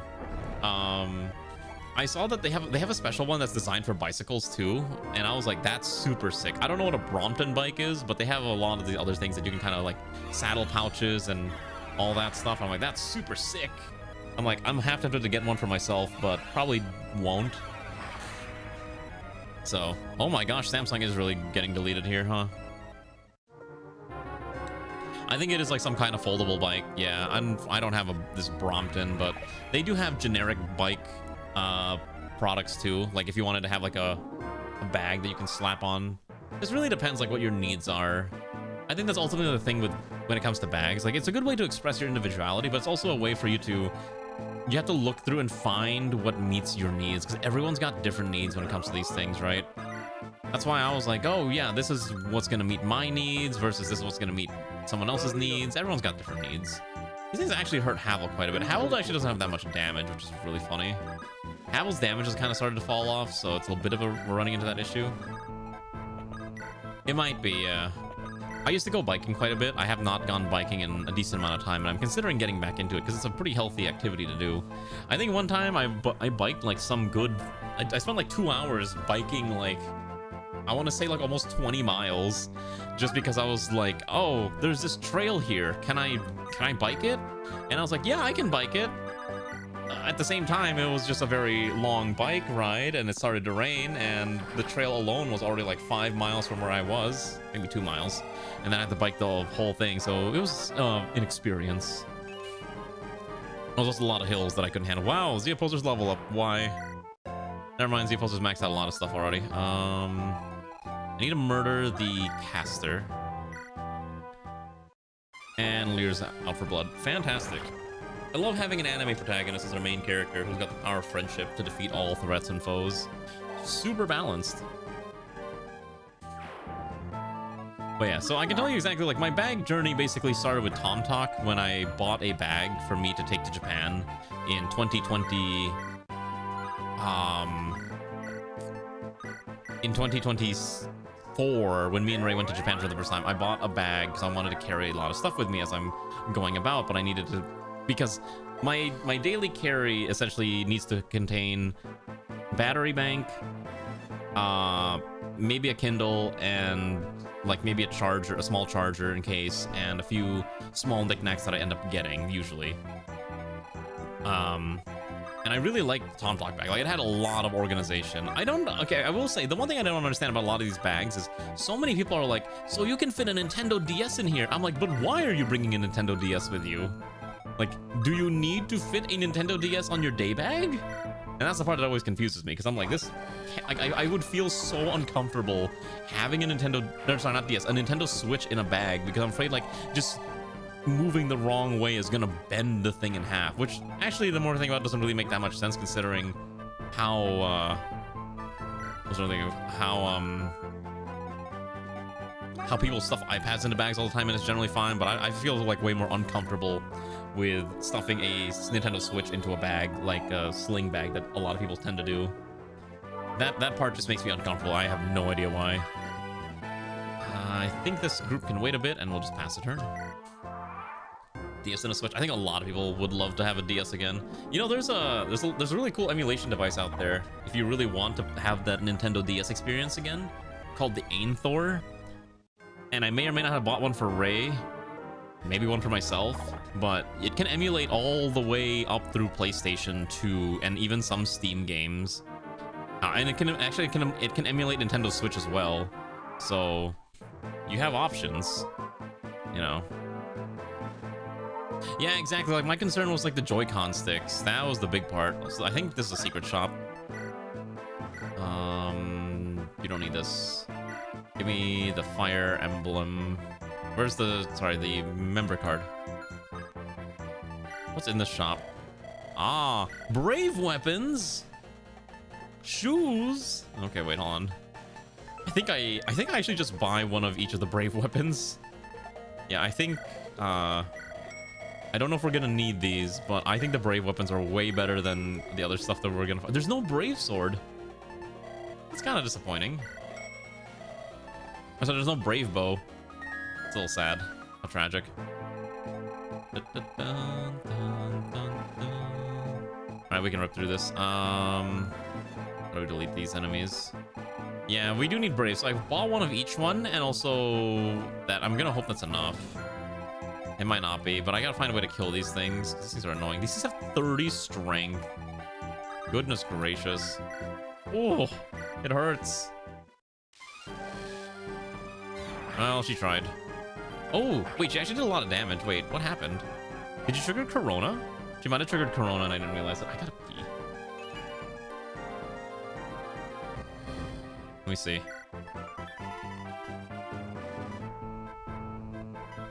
She must have triggered Corona, but there must not be an animation for Corona triggering. Okay, in that case, let's run Analea here to tend, and we'll do. The main problem with Vermeil is that she has super low HP. Like, her base HP is just atrocious, so there's a very real chance she just explodes on contact. Yeah, sure, why not? Good enough. Very cool, thank you. Oh, even better. Okay, I think what's gonna happen is when I let it run to the enemy turn, I will use the restroom, because I may have drank a little bit of stuff. Not alcohol, but gotta do things. 7 explains more than 6, because 6 is not explaining how the terrain works. Yeah, because 6 does not have a tutorial. Like, at all. That's why I say 7 is a better start, because 7 is designed for players new to the franchise. The tutorial mode is there to help you not suck at the game. And that's why I'm like, play 7. It's better for you. If you're new, if anyone's ever new to Fire Emblem, I always say you play 7 or you play Awakening. That's it. Don't play anything else. Play one of those two. You will have a much better experience. I promise you. Hopefully Ivy can just keep tanking this thing. But I don't do anything simple. Oh, yeah, that sounds about right, too. Alright, I need to use the restroom. I'm gonna let the game run. I'm gonna end the turn, and hopefully nothing bad happens. Hopefully you should be able to see everything here. I shall return in a bit, but I will end the turn and let the enemy turn play out.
Okay, so I realized that I had made a incredibly dire mistake that thankfully I didn't get punished for.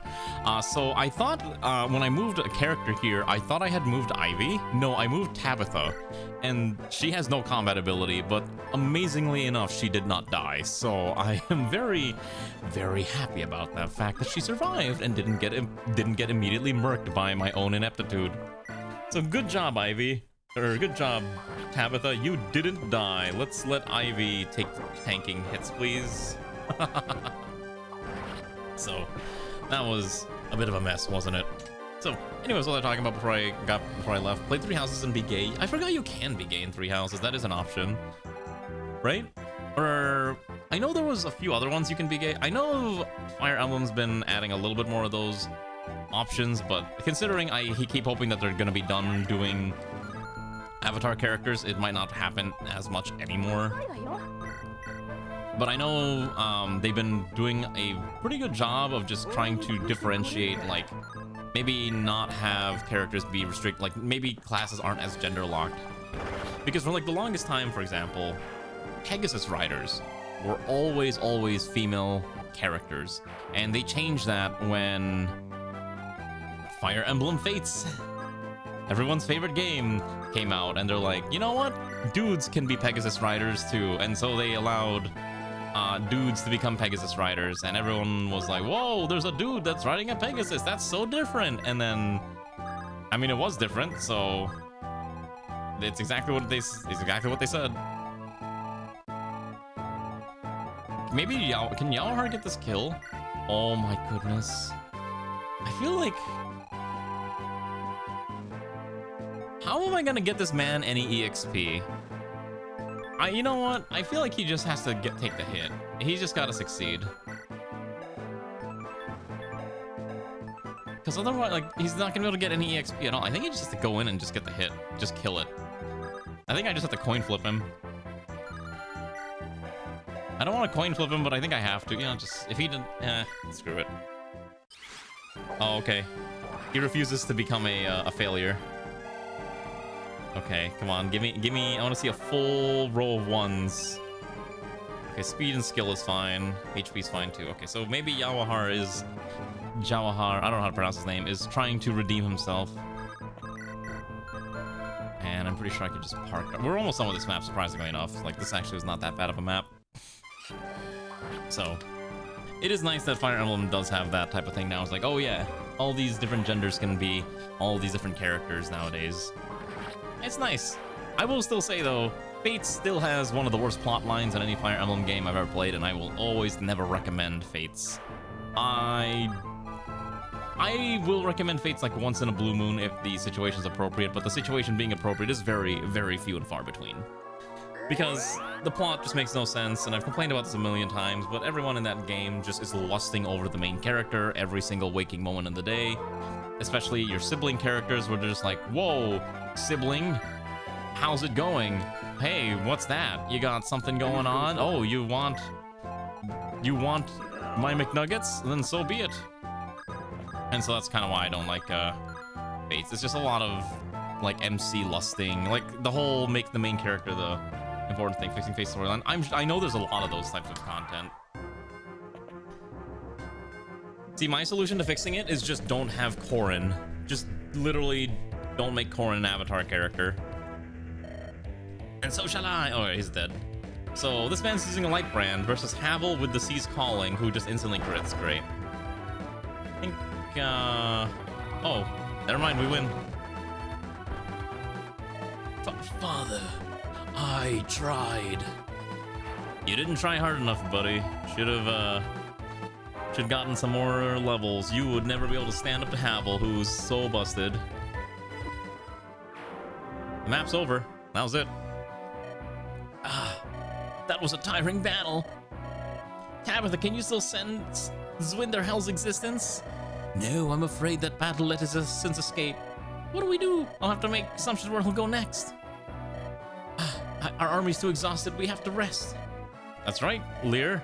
Rest. All right, this man is like so dedicated to go running after this Zwinderhell thing. Yeah, I mean, to be fair, the boss moved, and I'm like, well, he's coming towards us.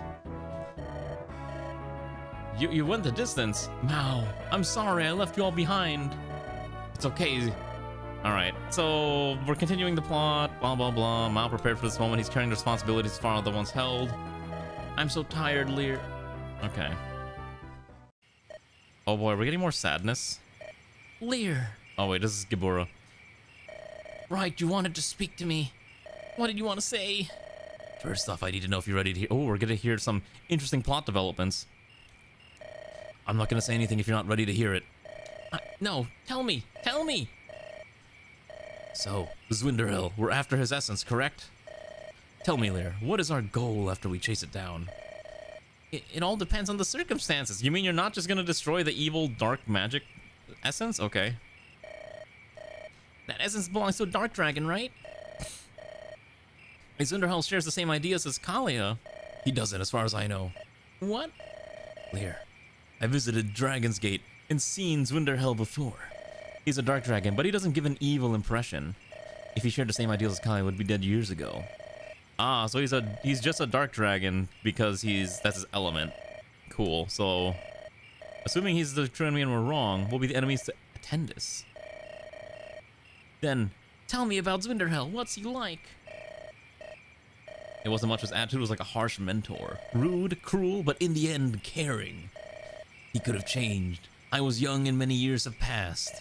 But with a personality as his, it's hard to make a conclusion. Okay, so we don't know what he's like, but we just assume that he's not a complete dick. Okay. And I guess we're telling Lear maybe we don't kill this guy. Oh boy, days later, what's happening now? We've arrived at the mysterious cave, where I found the Dragon's Gate. Oh, reference to Fire Emblem 7 and 6 here. Where I found the remains of my father and his soldiers. Okay, and they're all dead, so there's an aura in here. Let's all go inside. What's wrong? It was here, where Sir Satan and Lord Lady Oichi had passed. Mom, Dad, do you need some time? Just give me a minute. I promise I'll follow you shortly. I know, thanks. Okay. Satan, Oichi. That's right. I bet you we're gonna fight the dead corpses of Satan and Oichi, because that's usually how these dramatic plot lines go. I bet you they're like dragons that have been revived or something. Sorry, I just needed to let something out. What's wrong? The door. It's open. Whoa! What did you find, Mao? Ah, his dead dad. It would seem that survival's only a false belief. Well, no, Lear. I had expected as much. It's all right. I've had time to process his death. I just wanted to have the confirmation if it was true. Mao-sama, you're so calm, so sugoi. Are you okay? You can console me if you want. That's generous of you, Lear, but there's grave matters ahead. Furthermore, I'm curious of this magic from my father. Feels familiar to the countries that were left to die. Like crop. Oh, I think it's actually pronounced crop. I don't know why I've been pronouncing this incorrectly. Why have I've been saying this chorp for some reason? It's crop. I suspect my father purposely sealed off the Dragon's Gate and did so to protect Attendus. Hi, Xanth. All right. Ooh, look at this map. What is this place? It's bigger and weirder than I've imagined. It would seem the structure from an ancient time, yet they look so well fortified. The dragons have treated this place with care. Yeah, welcome to Castle Oblivion. Why, thank you. That's so kind of you. What's a dragon? I see we have new guests that have come to seek answers. You're a dragon. Yeah, you think? I see the guests feel no need to introduce themselves first. How rude I am. Ligharia, the light dragon of Rodolphia. And I'm Lear. Okay, you've heard of them in these dragons. Wait, Rodolphia, yes? Why did you ask? Ah, don't tell me you weren't told about everything, were you? Is Lear part dragon? I bet you there's a part of lore we missed. Okay, I guess we're about to get plot dumped. No doubt the son of Satan and Oichi deserves to hear what has become of this world. Prepare for a mouthful of information. AKA, what's the saying in Final Fantasy XIV? Several series and cutscenes will play. Please be sure to set aside sufficient time to view these cutscenes. Oh, the next chapter. Pithy truths. Yeah, no, not a test of your reflexes, dragon. These nuts. Nice. No, dragon nut jokes. Oh, ooh, let's get some lore dump. All right. Let's begin with. I'm gonna give him a different voice now because now we're getting proper explanations. Let's begin with a simple question. What is the name of this world? If your answer was Attendis, you'll be saddened to know that you're incorrect. Rudolphia is the true name of this world. Attendis is only one continent of the several Rudolphia contains. The continents were similar to Attendis, land with average lives, a simple cycle of life. Work, sleep, breaks, then repeat. Soon enough that cycle would be broken by those who wanted progress. And every continent held its own with its own purpose. Delkelia was ruled by a tyrant and the common people fought for their victory. What happened soon after? They couldn't reform the land due to their lack of knowledge. And the tyrant that ruled them was cruel but knew how to control the land. Then there was Centelizia, who relied on the goddess for everything. Can you theorize what their fate was? Bing, bang, boom. They relied on the goddess so much that they lacked independence. We are gods, not caretakers. We have our limitations as well, yet those of faith never understood. But by now you can understand the message I'm saying, yes? Every continent, every human, they all had goals and all died accomplishing them. Every time. Bang. As our roles of gods, we attempted to save humans by any means. Independence, dependence, a little bit of both. No matter what, humanity was doomed with every result. This destruction, no matter what we do, humanity has faltered. How could it come to this? How much foolishness can one species cause? Wait. Hello. I must have missed something. Was Yubel a dragon? I really feel like I skipped a few too many cutscenes. What despicable creatures. We're supposed to support their endeavors. All humans do is leave behind nothing but pain. If I am a god, why should I allow this to continue? We nearly lost any hope for humans. Hell, some of us already had. With every piece of land ruined by humanity, we had one option. Attendis was our home, the land of gods. Our power protected it from any human from wandering in. We came to a compromise. We'd allow humans to live in Attendis, while us dragons would reside in the Dragon's Gate. We'd create a way of control, which was to communicate with the lords of their country and to create proper balance. Yes, that is a Thrumbo. That is a dragon Thrumbo. Let's see. By entering the Dragon's Gate, some humans were affected. Only those who held the strongest wills would pass through successfully. Some had their blood changed, and granted them some of our abilities at a limit. Our confidence in trusting them was not enough. We needed to create a failsafe to guide humanity when needed. We created husks, which served a purpose to become our messengers. Ow, that is a Thrumbo. From our essence, we'd see how humanity would progress. Unfortunately, that failsafe would end up being our biggest detriment. Oh, the Thrumbooty emote? Hold on, I got it. Thrumbooty. There you go. There's also the reverse one.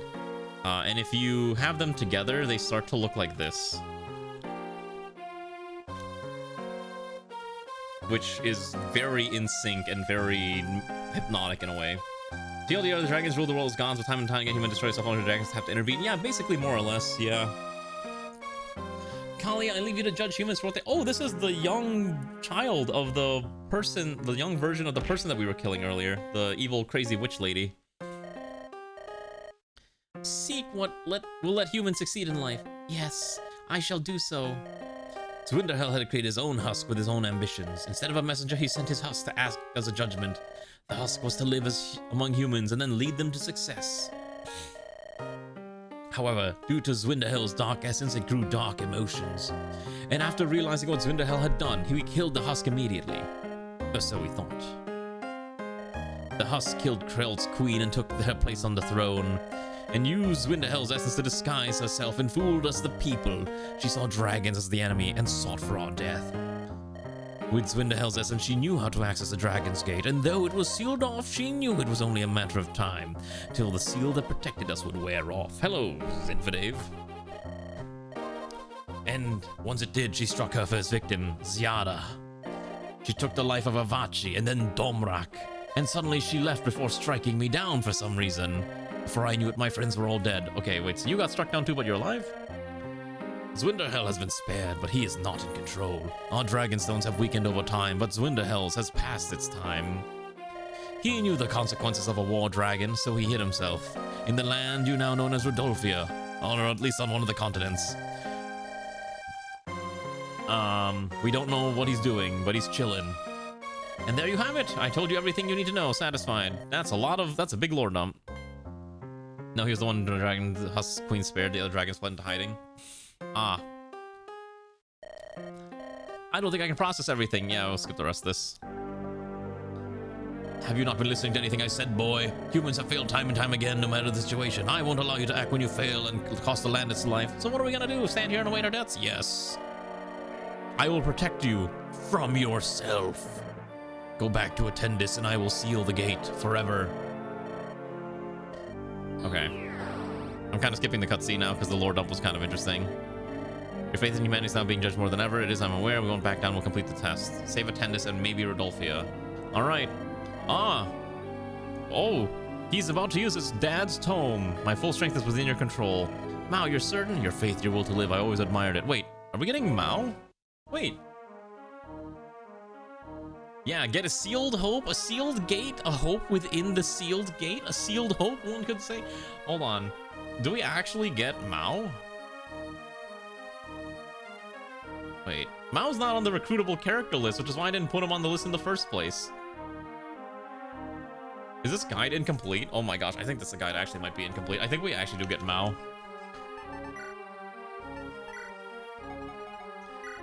Okay, I guess we just get Mao. I thought he wasn't recruitable this entire time. But no, he's very much recruitable. Okay, well, I guess we have Mao now. And he has basically the best growths in the game.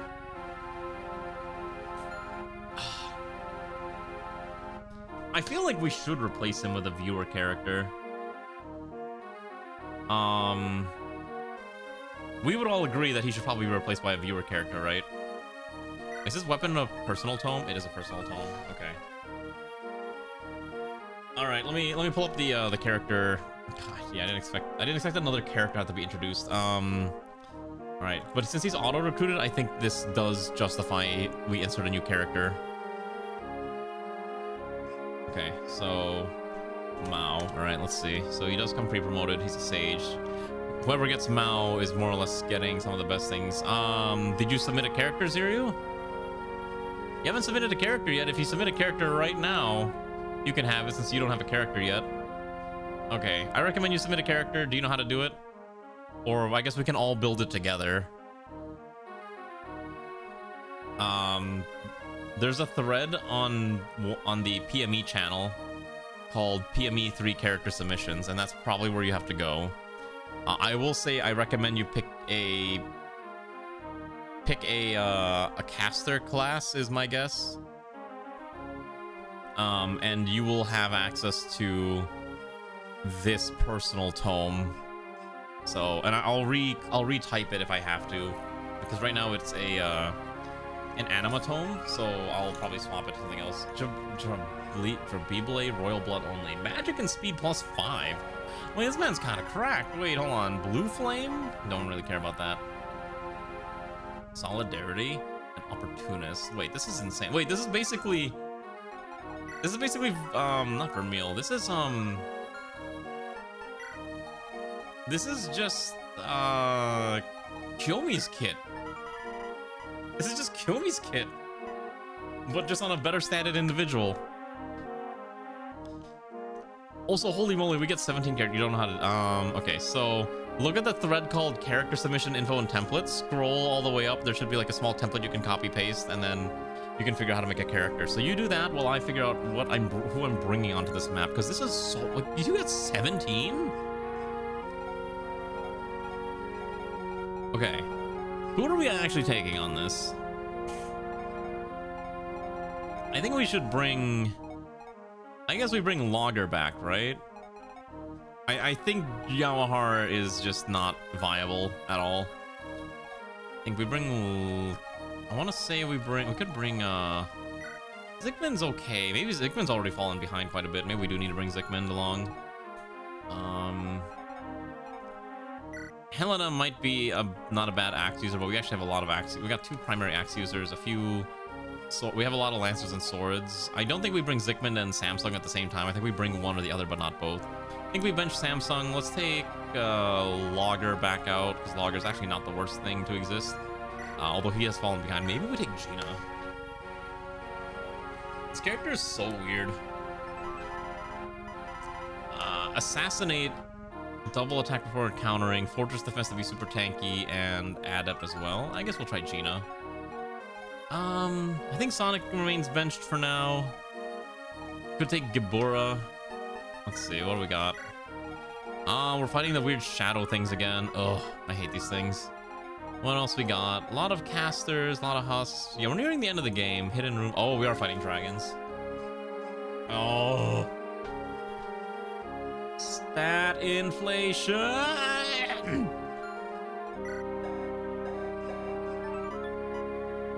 Angel Breath negates defenses and his personal Dragonstone. What in the world is this map? What is happening? What is this room? Oh, this is gonna be one of those stupidly long maps, isn't it? No wonder you need 17. You don't know how to make a character? Okay, if you don't want to submit, it's okay. Otherwise, if you want to just... Because otherwise, I know who I'm probably gonna grab. There was I think there was like 2 casters that were... I think there was like 1 caster that was submitted that hasn't been used, and I was probably gonna grab them. I think it was Checkball's Zemail. I think I was considering grabbing, but if you want to make a character... How about this? If you want a character, give me a character name, and then just grab a portrait. If you go to the portrait repository, just find a character portrait you like, give me a name, and I'll stat a character out for you on the fly.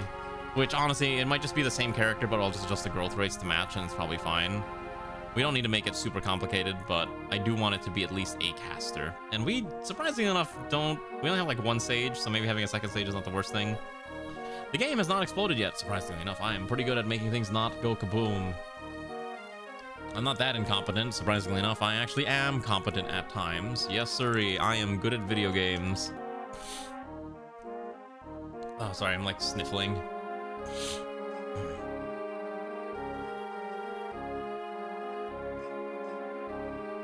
Oops, 1 second.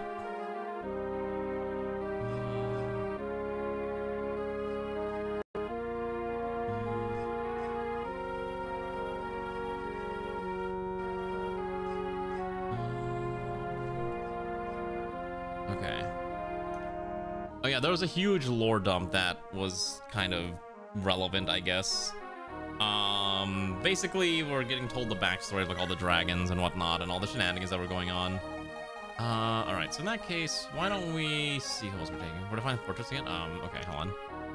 Let's go... Let me find a thread on Discord again so I can pull it up real quick. Let's see. So we'll let Ziryu have this last character slot, I would say.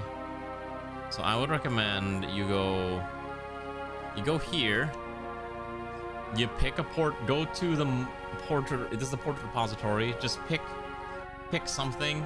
There's like a lot of portraits. Just, you know, find one that seems interesting to you, and then we'll insert it. And I will probably just stat something out for you on the fly. Probably just keep a lot of the skills the same. I'm too lazy to change it up, and it should be okay. Let's figure out everyone else though that's going to be joining on this run, on this, I guess, marathon sprint. Maybe we have a lot of axes.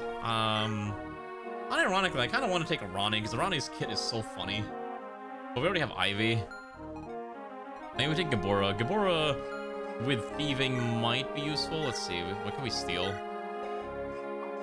Ooh, there's a physic, and there's a physics stat. Maybe we take that, actually. Maybe we take Gibora. Gibora has potential, right? Yeah, I think if Gibora can just not die, Gibora's fine. Alright, so... I think think we bench Gina. We'll take Gabora. Are we taking Milky or are we taking Brunya? I think we bench Brunya, take Milky, and let's see.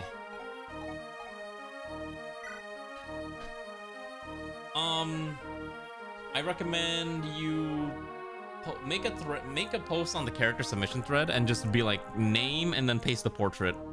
Just copy paste the portrait in, and I'll be able to work from there. No, I think we will keep. I think we'll keep Ivy. Ivy's super useful. My problem is that the stat inflation in this ROM hack is just insane. It's making it really hard to use anyone else. I kind of want to try Emmett Yan again. I kind of want to give him a second chance. Like, the Devil's Reversal thing is really funny to the point where it might actually save him like once or twice. Maybe we take Emmett Yan. Could take Umi, but Umi's stats are like super low at this point in the game. But Umi is... God, 13 defense is just really bad. So this is probably okay. You don't need a member card. You don't need most of these. Oh, we have the shoes, right. Okay, who's getting extra movement? Who needs +1 movement? I think all the characters... Honestly, I might actually give it to Simon. Having a character with extra movement like this is probably really handy to have, so I will give it to Simon. Okay, and then I think I'm gonna give the ring to... Lucina's actually getting to the point where she is actually somewhat useful, so maybe we give it to Lucina so she gets a little bit stronger. Because she's also, again, mixed physical and range, or magic. And I think we'll swap out her steel for a silver. And we have the brave weapons now. Okay, who gets a brave sword? You know what? Lear, you're cool. You deserve a brave sword. So we're gonna give him the brave sword. So he's gonna strike a lot. So killing, and that is fine. And then I have a killer axe, which I think I'm actually gonna give to Logger. I think Logger gets the killer axe, or brave axe, I'm sorry. Let's see, we have a killer lance, which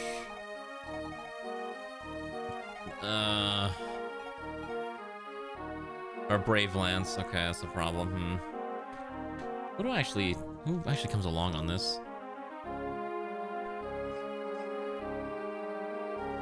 I'm trying to think real quick. Does anyone have any special request characters showing up for this mission, or is it just whatever the streamer decides should go on this fight? God, what if we gave Milky a brave sword? Seems a little unnecessary, right? I don't think...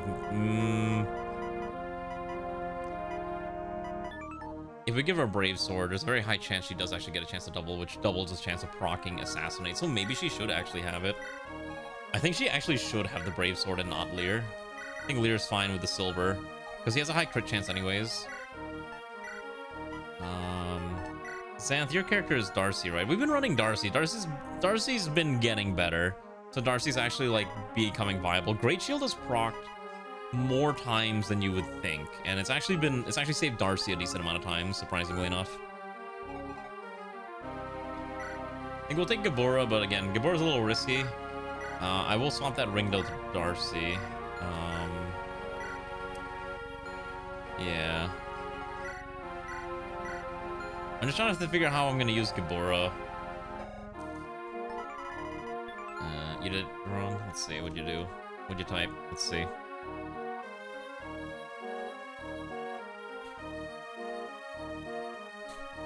Okay, that's fine. No, that's fine.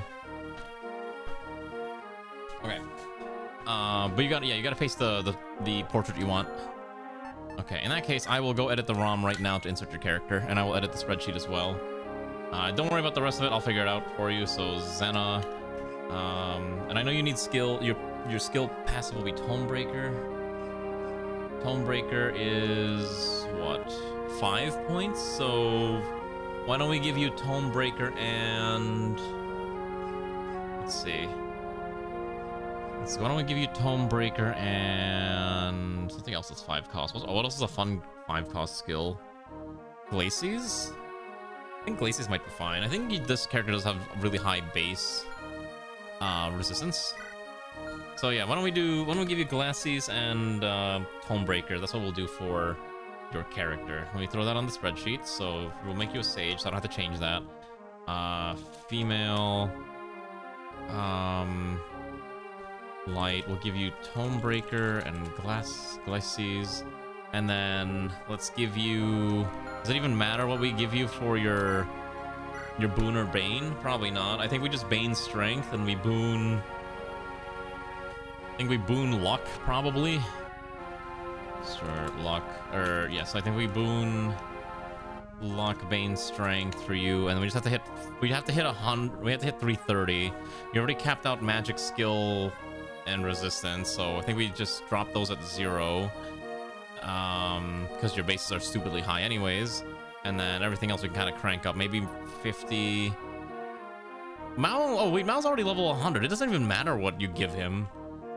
Yeah, wait, it doesn't matter what you give him. He's already level 100. Who cares? I'm overthinking this. He's level 20 already. It literally doesn't matter what you give him. Okay. Let's see. And then your character is Zena. Okay. And have you picked a portrait that you like? Have you picked a aesthetic for the character? Okay, so he's a sage. So at the very least, I should be able to swap Mao from a male sage to female sage, and I just gotta change the name. Do you know what? Okay, are you able to link it in any way? Zena is here, right to ROM. And then I'm gonna rename you, let's see, change your description. Last minute replacement for a king. Okay, so you're hard-coded to have these skills. So I think we crank your data expansion down by 1 step, so this should be at... okay, let's see here, so 27. So what if I crank this down? Oh, this is it? Okay, thank you. Alright, let me save this one to my wonderful stack of portraits here. Inazuma FE8 portraits, and then we're gonna call this Zena. And then I have to just plug this in, change this down to... Okay, change that, change this. Data expansion, crank this down to 1. Okay, rewrite point, change this to Glacies. And write to ROM. Tome, instead of Tome Range +1, you have now Tome Breaker, which is fine. So Zena's fine. I have to upload the portrait. I've gotten quick at this. I know what I'm doing. I'm very good at video games. Also, my neck is hurting. Holy cow. Okay. Drop that down, drop that down. Okay, Zena's fine, fine, fine. Right to ROM.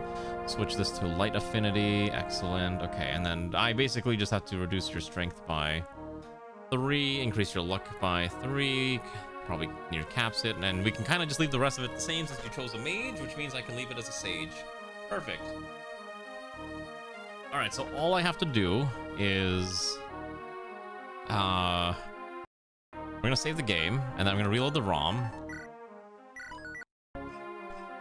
And then we should be good to go. Also, how did I end up in the swimsuit? That's really weird. I'm not supposed to be in the swimsuit. That is not a thing that normally happens here.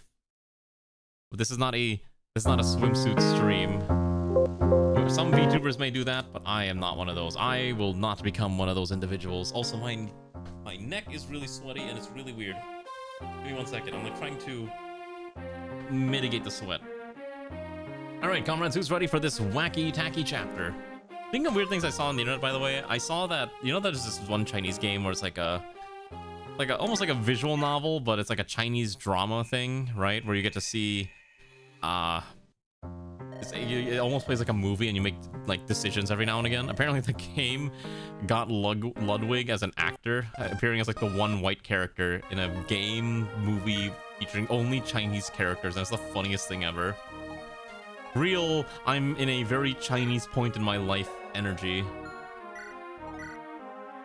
I think it's great. I'm happy that he's doing stupid things that he likes. Okay, this is probably the best comp that we got, so I guess we'll just have to hope this is enough. You know what's funny? My friend plays that game, and he really enjoys it, so it's gonna be interesting to see his thoughts on the fact that Ludwig, of all people, is in this thing. I think Vermeil is probably fine to take along. I think if these people just get enough EXP... We gotta make sure we feed EXP to the right people now. I might consider benching Logger, but I think Logger actually doesn't do enough damage to kill anyway, so at least everyone else can get kills. Let's do this fight! Okay, first we're immediately fighting off casters, which I hate. Thankfully, Havel is beefy enough to probably murder these things. In theory.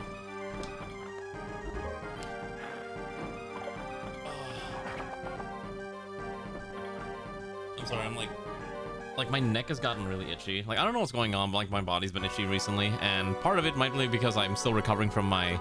By the way, here's Zena. This is it's more or less the same stat line, but this is the character for Ziryu. We mostly replaced the two skills. Oh shoot, did I forget to change it? Hold on, I must have messed up something here. I need to go back to the character editor because I must have forgotten to change. No, wait, Glacies at 28. Why do you not have Glacies? Hold on, I gotta change something here. I don't know why the correct skill is not popping up here. Should not have Blue Flame. Let me reload this. Hold on. I don't know, it might be allergies. But I don't think it should be allergies. I was recovering from a sunburn. So it's possible that it might just be some sunburn shenanigans happening still. Okay, skip. Alright, let's see if this worked. That's really odd. Why is she not getting the skill that she's supposed to have? That's really odd. What if I change this skill gain to be at level, let's say 20, and let's say 40? Yeah, let's say 40, because she's already at 40, right? So they should probably overwrite the last skill, is my guess. Let's try that. Let's try this. I will get you the correct skill that we need to give you. Okay, we'll reload this. Okay, skip the plot, more plot. All right, it's not showing up.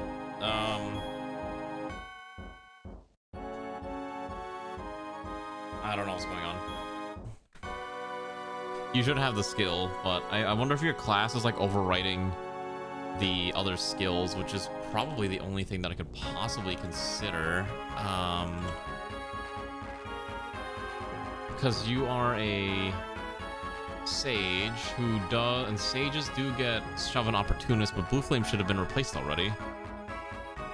That's really odd that it's not, though.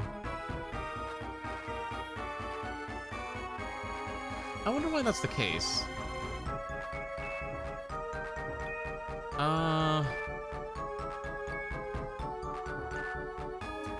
Let me try adjusting this to level 30. Maybe level 30 is the correct one. Let's try this. Right to ROM, close.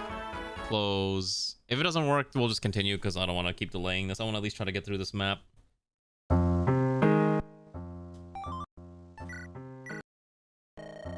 Oh, you know what I wonder? I think I know I didn't change. I know I didn't change because I already saved. Because I had saved the game when I was in the preparation screen, and so Zena's skill was already locked in, and you can't change it once you've saved in that screen. So no matter what I've done, I could not change anything anymore. It's really awkward, but that's how this game works. That's what's happening. Ugh. Okay. Well, at the very least, we can at least change your who you are, or at least your name. So hopefully it'll be fine. We can change your personal, but that's about it. All right, let's start ripping through this. So Zena's ability should allow her... Oh my gosh, I just realized there's the weird shadow critters right there too. Now this map is so rough. I'm afraid we're gonna lose people on this map. What are these guys equipped with? Swords? Okay. Maybe if we can just kill the casters, we can make a wall. And we'll use that wall to just body block everything from approaching us. So hopefully our tankiest characters are able to deal with this, because again, we don't have a lot of super tanky anything else. We gotta kill the casters immediately though. Even if that means doing things like running Simon up front and just hoping that he pulls a crit with that holy shaft of his. his glorious, holiest of shafts, big and mighty and strong as it is. Absolute insanity, I swear. Okay.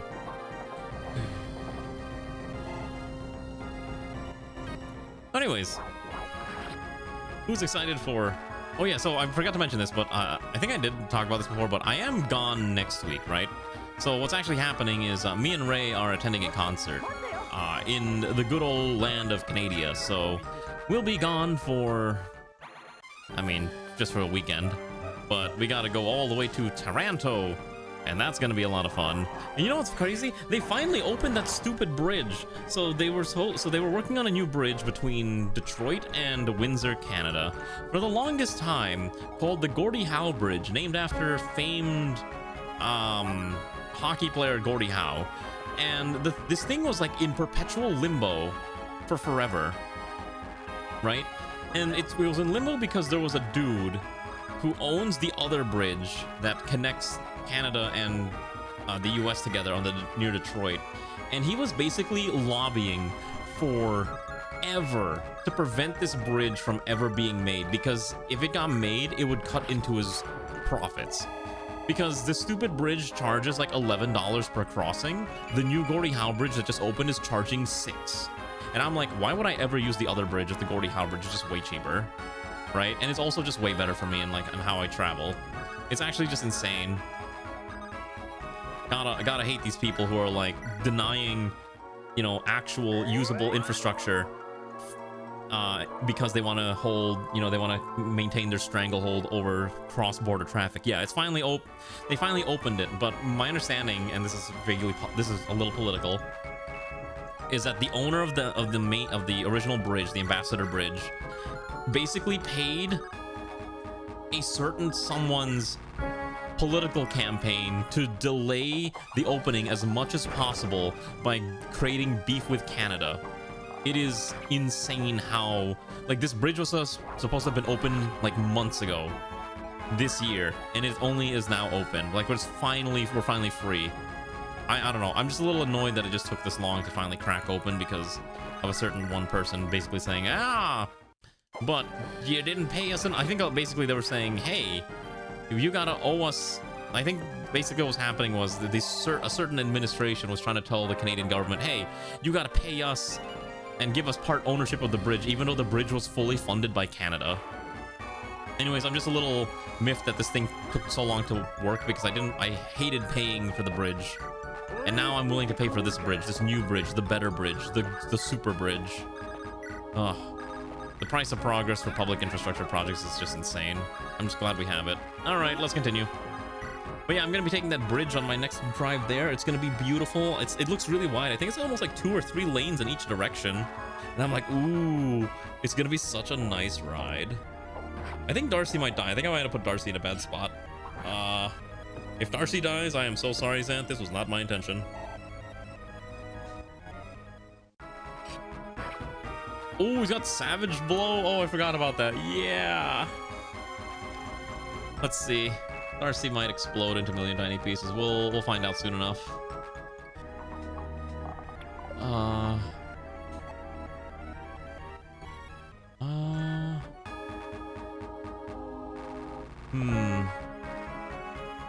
Okay. Ooh, Darcy lives. Darcy doesn't die. Darcy somehow survives everything. You did it. You did it. Okay, that was intense. I guess streamer luck is taking place again, where you get to survive and not explode. All right. Lyra's actually near max level. I really need to let other people get some kills now. Tatsu probably needs to get a few kills. Let's let Tatsu get a few smacks in. If she could only get the crit, that'd be great. Yeah, I think Darcy almost exploded too, but Darcy somehow keeps not dying.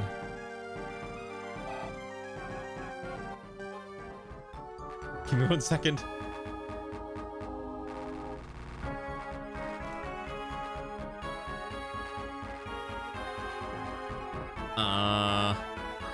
Let's see.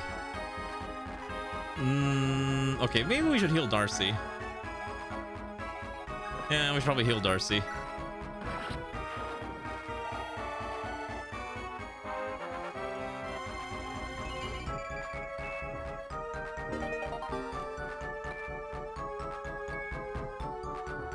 Alright, oh, okay, hold on. We gotta get Gabura some kills. Actually, wait, can Milky get the kill? Is it time for Milky to milk the enemy with her super swords now? Now that she's got access to brave swords? That's twice the chances for assassinate. And she whiffed both times, great. That's unfortunate.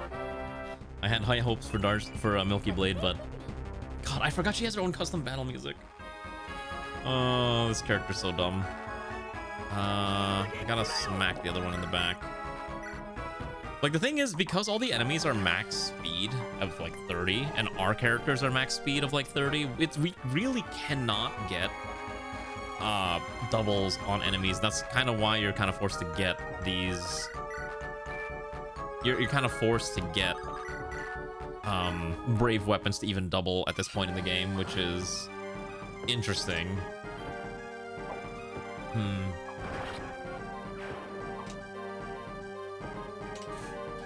Hopefully we don't run into more of this. How many more? There's like 2 more chapters after this, so we're getting there. I'm hoping we're not getting any more last more recruits, but with the way Mao showed up, I'm pretty sure he's the final recruit. There can't be anyone else, right? It's gotta be him. Oh my goodness, Gabura explodes on contact. Kind of what I get for benching Gabura for most of the game. What a shame. I gotta pee. I've been drinking a lot of liquids today to be better. So I'm gonna, once I end the turn, I will go do that, and I will return from my I don't know what you want to call it, my little VTuber adventure. What do they say? Picking flowers? I don't know. Oh yeah, I forgot Offkai was this weekend too. I see so many things of like from coming out of Offkai, and I'm like, man, it'd be kind of cool to go to Offkai one day. Am I ever gonna go to Offkai one day? I don't know. I think it'd be nice if it didn't interfere with like a lot of, it's like the timing's always bad, and I hear next year it's in like April or something, which is crazy. They've moved it up by like 3 months, and I'm like, ooh. Maybe it would be kind of interesting, but I also don't know too many people that I'd be comfortable with like hanging out in person to attend this event type of deal. You know what I mean? That's kind of like my biggest shtick with going to this type of thing. All right, I'll be right back. Let me use the restroom. Let me press this so I can hide myself. Press this. Oh,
You didn't go this year because you did AX instead. Well, I think AX generally might have been a better choice. I don't know. It really depends what you're looking for, because I know, you know, AX is very much anime industry focused, whereas Offkai is very much VTuber focused. I guess the main benefit if you go to Offkai is, oh, you get to, you know, network with all these people, all these other content creators that you might have made friends with or are vague acquaintances with online. I think that's really nice.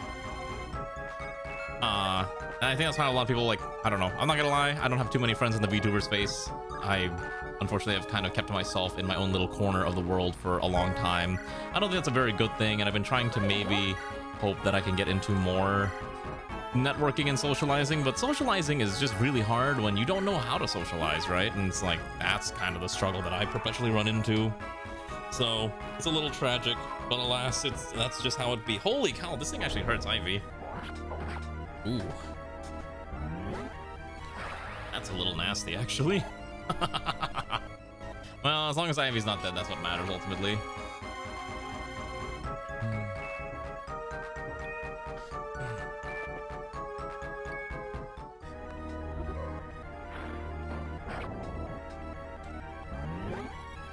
It's pretty easy once you get the group. Just ask the one person to discuss shared interests.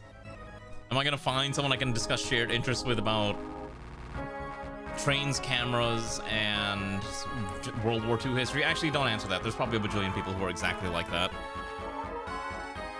There's probably a lot of people who are exactly like that. All right.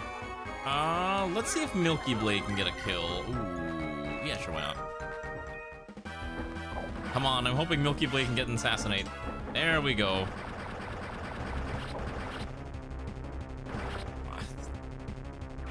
The power of the maid class is just the ability to assassinate and take someone out. Hold on, 1 second, I'm just reading something real quick.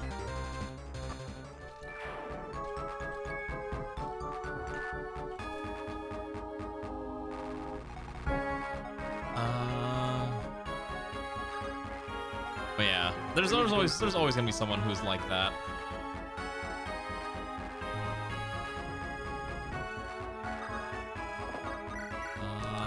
This thing is actually kind of hard to kill.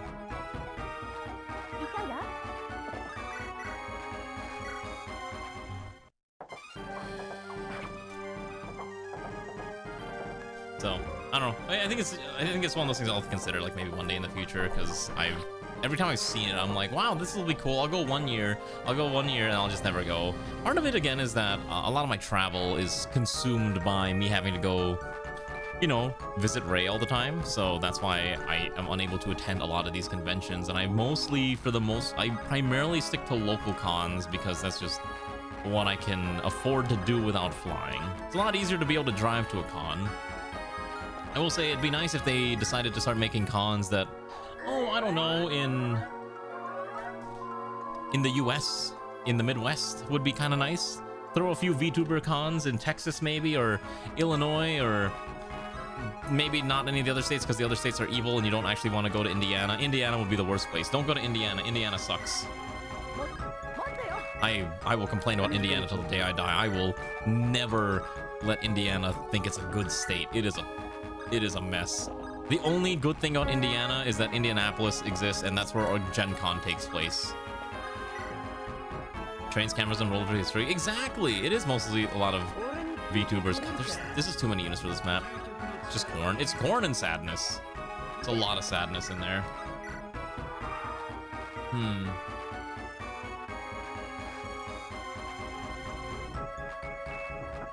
You could drive all the way to the West Coast. I'm not gonna drive to the West Coast. Do you know how long that would take?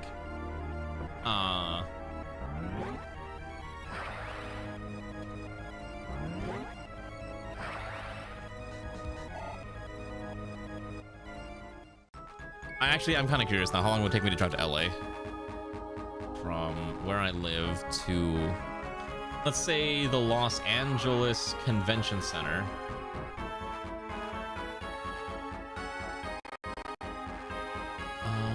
Let's see. If I were to drive from where I am to the LAX, or to the LA Convention Center,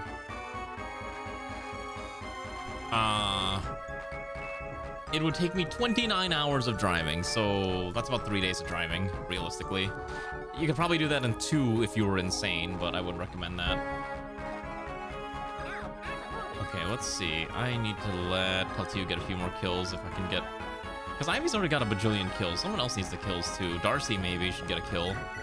With a rapier, she can probably do it. Yeah, look at that. Ooh. Took you about 5 days with slots. Wait, did you actually drive all the way to West Coast? For what reason?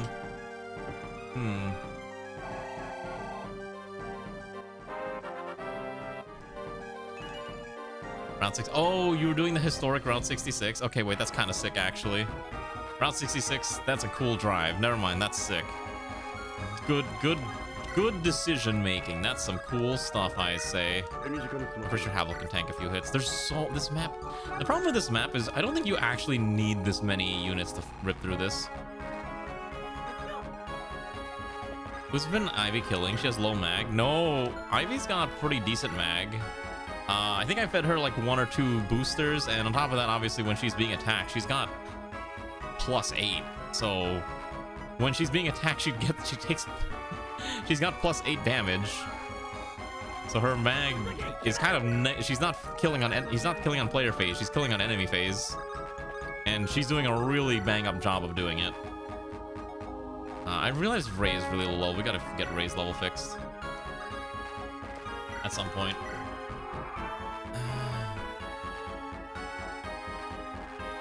Yeah, this map's also a little slow.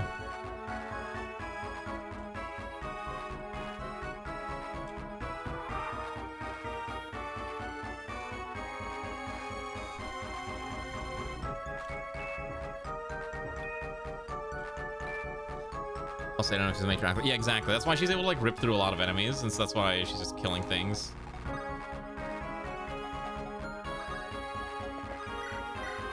Ooh, come on, Darcy. I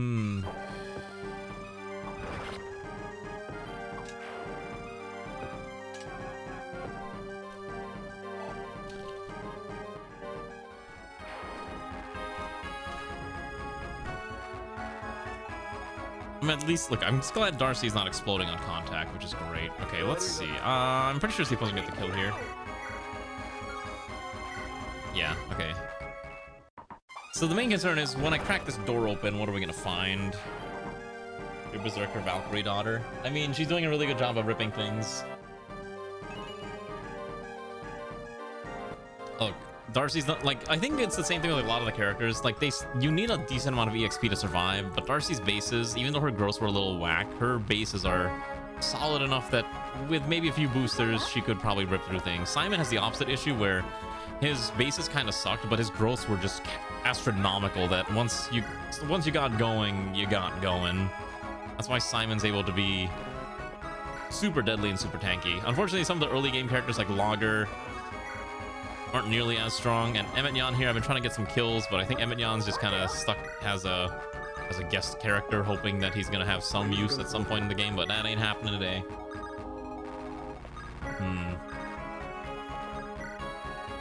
Let's see. That should be fine.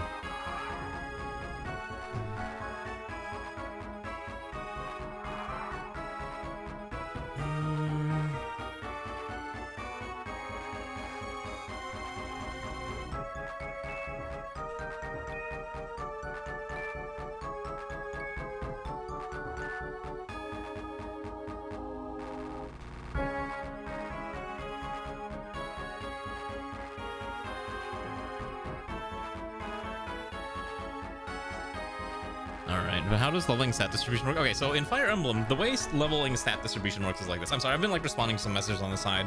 But basically the way this works is when you level up, you have what's called growth rates, which is kind of what's shown here. You normally do not see this in vanilla Fire Emblem. And then basically when you level up, the game rolls a number between 1 and 100. If you roll below the number, you get a level up. If you roll above the number, you do not get a level up. And that's basically it. It's basically you roll a d100 for every single roll, every stat, and that determines whether stat goes up or not. Yeah.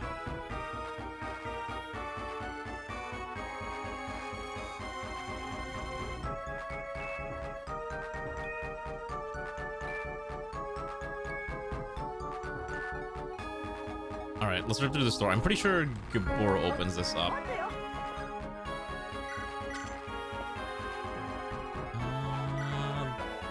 Oh my god.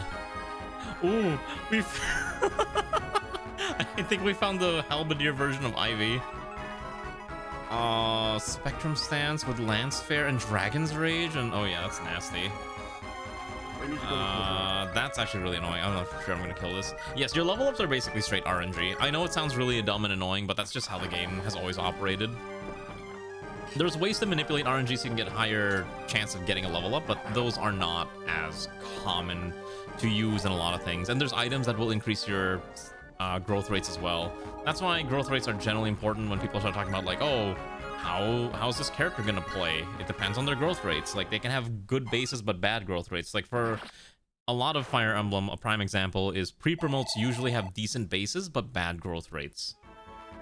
And there's a lot of pre-promotes, as they're called, that have really awful growth rates, but they have really good, or a lot of pre-promotes who have really terrible bases, but they have really good growth rates so that they get stronger quickly comparative to other characters. And it's a very interesting way of balancing things out, and I think it's interesting.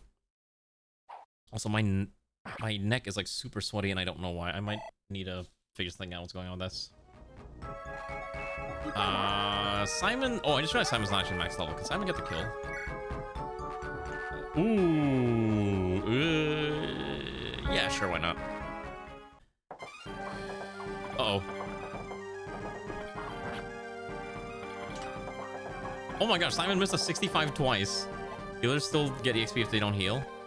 So the way healers get EXP, so remember this. You always get 1 EXP if you get attacked, right? So that's a really important thing to know. Do I have a... Who was my physics staff? Oh, it's Anale. I was like, who in the world has the physics staff? There we go. So you always get 1 EXP if you dodge an attack or you get hit, and that's fine. And then you get 10 EXP. I think it's 11 EXP for the base heal staff. I think you get about 21 or 22 for mend. I think you get about, I want to say 40-ish for physic. Yeah, you get a varying amount depending on which one you use, but that's how you always get EXP with characters. The most bare bones of actions like Bless will give you like 10. Heals usually give you about 10 or 11, so it takes about 10 heals to get a healer to go up 1 level. That's why healers are really rough to level, especially if you're trying to go, say, to full 20. So, you know, keep that in mind. Okay, we gotta kill this thing. I don't know how I'm gonna kill this thing. I guess we just poke it from afar. Yeah, let's see if Zeoposer can get it. Nope, tragic. What is Zeoposer's gimmick again? I'm trying to remember what the stat gimmick was here. Both double bow fair, opportunist, so extra damage. Okay, so bonus damage with a personal weapon, all that jazz. Alright, let's move in. Let's get ready to rumble. Thankfully that thing's not gonna move at us. And I think there's probably a dragon in our near future that we'll have to deal with soon. I think Zeoposer can survive a hit by the javelin. I'm gonna hope Zeoposer can survive a hit by the javelin. I might have actually misinterpreted that. Actually, yeah, I'm actually gonna play it safe. Let's move Zeoposer out of the way. I don't want you to get smacked by this thing. I'm also afraid for this map that I think if I take too long, a wave of enemies from the backside is gonna appear and basically say, this is your soft timer, better move fast. Yeah, Bowfair 2. Not just Bowfair, it's Bowfair 2. Oh, I forgot the dragon was there.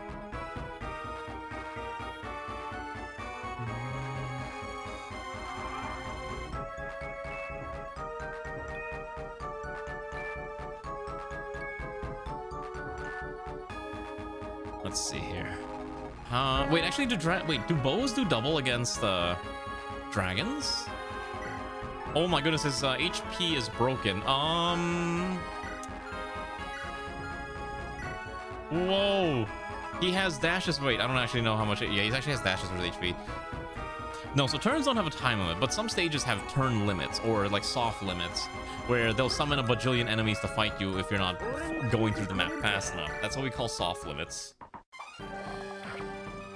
So keep that in mind. You do run into that every now and again. Maybe Xena can...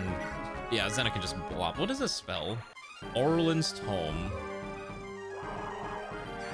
Okay, that's just Air Caliber. That's literally just Air Caliber. Not super exciting. I assume this weapon might actually be proficient against dragons, but we'll see. Do not underestimate my husks yet. You still have multiple trials to overcome. I'll wait for you as the final trial. Okay, buddy. Is he teleporting? Oh. Oh. God, this map is so long. Veteran players call that free XP. You know what? True. But you know what I've seen some ROM hacks do? They straight up will not allow you to gain EXP from some of those enemies. Like, I've seen... There's a special skill in mods that run skill system that will prevent an enemy from giving any EXP when they're defeated. So that you literally cannot use them as like free EXP sources. You're forced to move quickly no matter what. Which I think is silly. I'm like, listen, if I'm fighting this thing, let me get the EXP. Give me the pity prize of actually murdering this thing. Alright, I don't want to say this map is bad design, but this map is really rough design because I'm just funneling all these characters into very tight corridors, which is fine, kind of, but it is kind of annoying. Oh my god, I got a potato.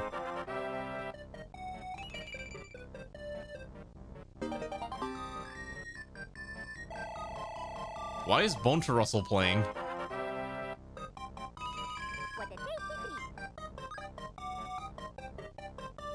Fuck is what happened?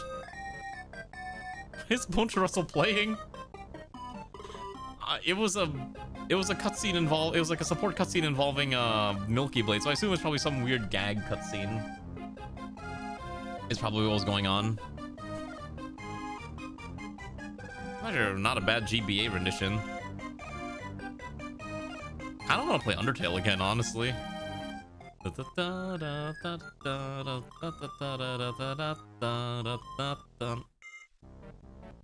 Actually, kind of a banger. Alright. Let's get Xena another action. Alright, you don't have to listen to Boncha Russell anymore. Don't worry. I'm not gonna make you listen to it that long. I don't know if I'm gonna finish this map in one night. We'll see. I might have to push this to another night. I've been getting a lot tired more recently. I don't want to cut all streams down to 3 hours, but I am considering maybe shortening some of the streams a little bit, but not guaranteed to do that yet. It's just a thing I'm half considering. We'll have to see. Especially because these, maybe it's just like Fire Emblem specifically that just kind of drains me because it's so long. I love Fire Emblem, but boy, this ROM hack has been a grind. I am entering Unk Age, that's true. I am... Me old. I've reached the old age now, which is sad. I used to be hip and cool and full of energy. Now I'm just like, when is my next nap? Can you kill this? You cannot. Can Darcy kill this? Yes. Thank goodness Darcy's actually really good at this. All right, Darcy, get ripping. Look at that. Can't even hit Darcy. So, yeah, we're definitely not going to do a Fire Emblem PME for quite some time, I think. I think we'll probably put these off for like another couple months, if not another year. I haven't even done the unit review for the last one, and I don't know if I'm ever gonna get around to doing it at this point, just because I have like so many things on my plate all the time that it's really hard to get through all these like side projects that I say I want to do. And I'm sorry about that, but that's just how it be. They're looking at each other intently. That could mean love is blossoming in the air. What could that possibly mean? Who knows? Hurry up, and then we'll move Habel up.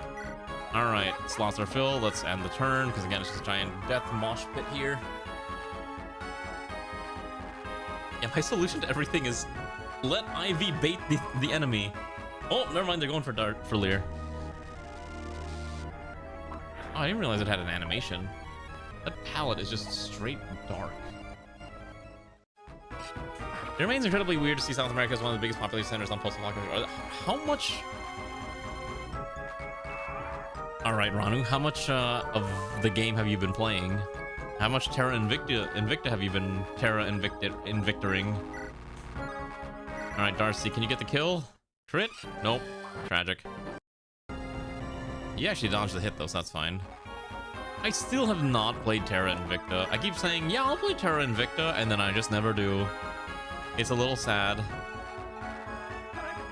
It's just not really like a big priority on my games I should probably play at some point list. And so it languishes at the bottom of my library, waiting for the day that I return to Hooded Horses, a welcoming arms. Then that way you first played 130 hours. God. That just sounds a little absurd. Okay, so I can park up to here. Okay, so I gotta funnel everyone into this corridor, just like this. Yeah, I remember Infinite mentioning too, like their playthroughs were like stupid long too. I mean, it is a grand strategy game, right? So in a way, it's always gonna be a long run, as painful as it sounds. I did not need this many characters. Who's the support here?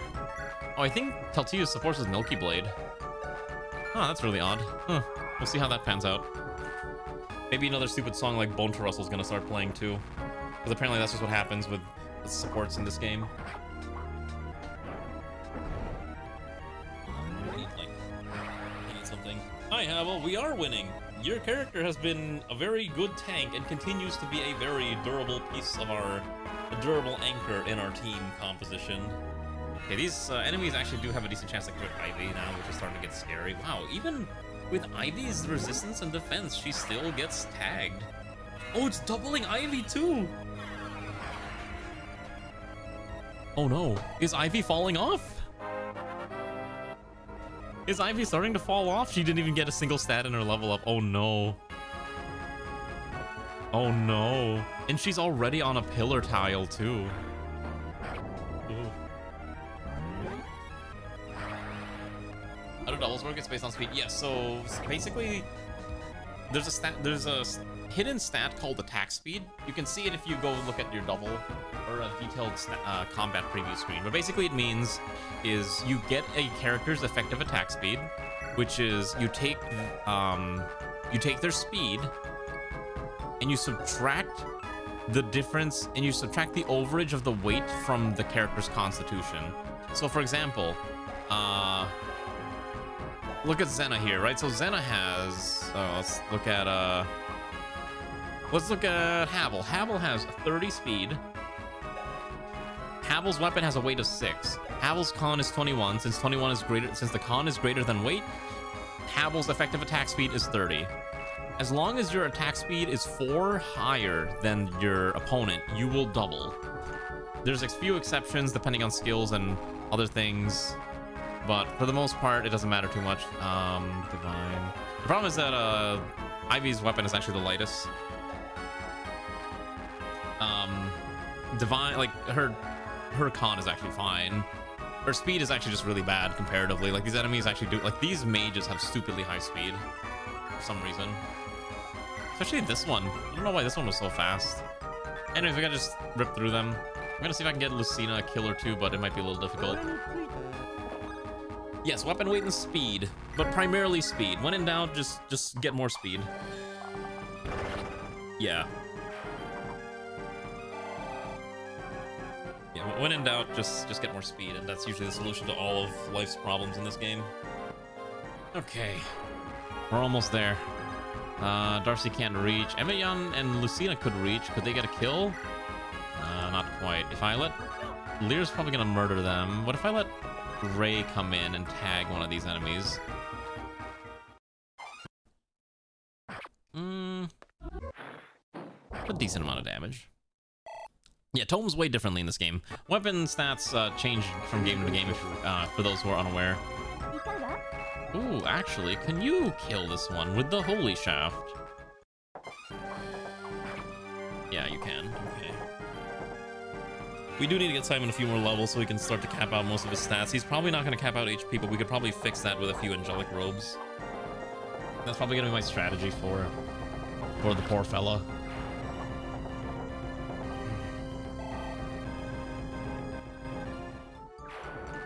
But yeah, I haven't played Three Houses in a while. I never actually played the Fire Emblem Warriors Three Houses one. I think it was called like Three Hopes or something. Yeah, that is a title that I surprisingly skipped. I did not play that one. It looked interesting. I'm not gonna lie, but I didn't feel like buying it in the end. I played the first Fire Emblem Warriors game and I thought it was fine. I actually didn't hate it, but I was like, I'd rather just, why can't they just give me another proper Fire Emblem game instead? That would have been better. Oh my goodness, I just realized Arani could actually kill this husk from across the wall, or the opposer can, so we'll probably do that. We'll abuse the range that we have available.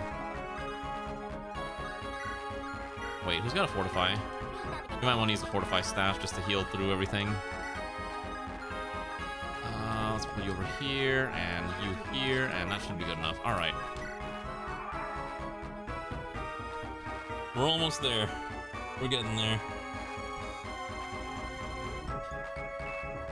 This map's also just like super loading slow for some reason. I would just have one less defense that skill that reduces damage if she loses HP. I did see that, yeah. As when she's below 25%, she gets access to Silent Pride. Now she's unfortunately her 25% actually.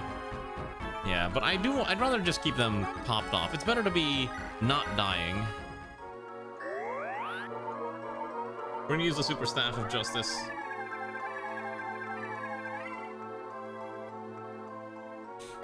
Just like that. Oh my gosh, I think we might have to finish this map next week. This run might take another 2 weeks is my guess. We'll probably go to episode 13 to finish this run. I am getting a little tired.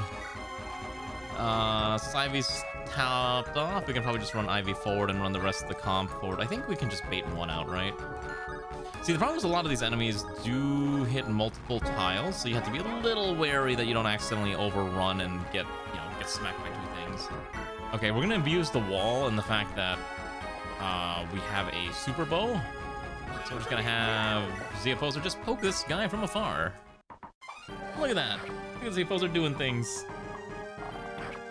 Crits would be nice, but you know what? I'll take a longbow. Okay, that should be fine.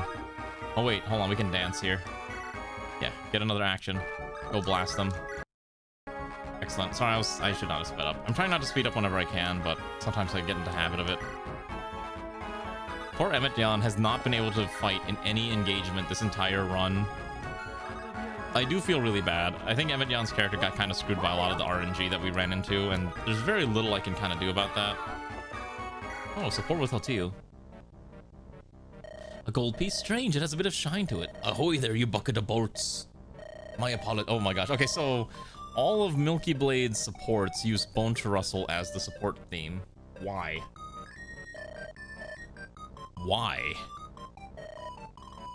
I'm not gonna question at this point. Just give me my stat potato. Give me my free stat potato. Wait, why does all of her supports give her one full level up? No one else's supports do that. Everyone else's supports only give like, 10 XP. What is going on?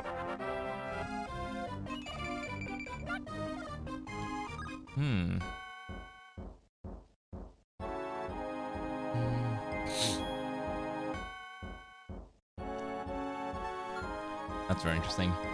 Yeah, I think to be fair, a lot of people didn't double check the bases and just kind of rolled with whatever they got, which I think is honestly the better experience. But I also understand that, hey, some people want like a super powered character, and you can't get that experience in this stream. All right, let's see if Simon can survive. Oh my goodness, that's a halberd. Does Simon get doubled? Oh, thank goodness. I should have double checked what this thing was using. I did not realize that thing had a halberd. Oh, lordy. That could have gone sideways completely.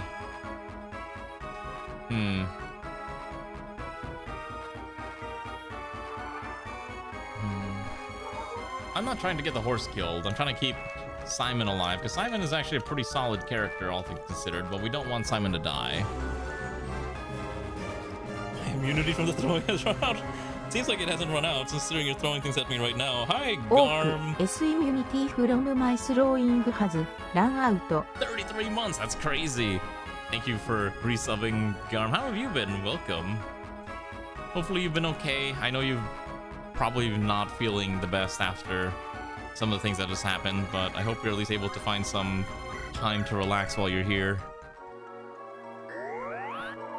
Still dealing with sickness? What is the sickness that you're dealing with? I don't know if you mentioned it. If you didn't mention it and you don't want to explain, that's also fine. Don't worry about it. Okay, we gotta find... Wait, what does this guy use? He's got an arm... Oh, he's got rapier and armor sling. Okay, solution. Cast magic. By the way, did you know the sprite for Ray's class is called the Bride? It's a bride class, technically, is what I grabbed, so that's why it looked nice. I still can't believe they made a bride class for Fire Emblem. Completely unnecessary. Oh my goodness, these things have... Wait, do all of these guys have... Oh, they do. Why do they all have halberds?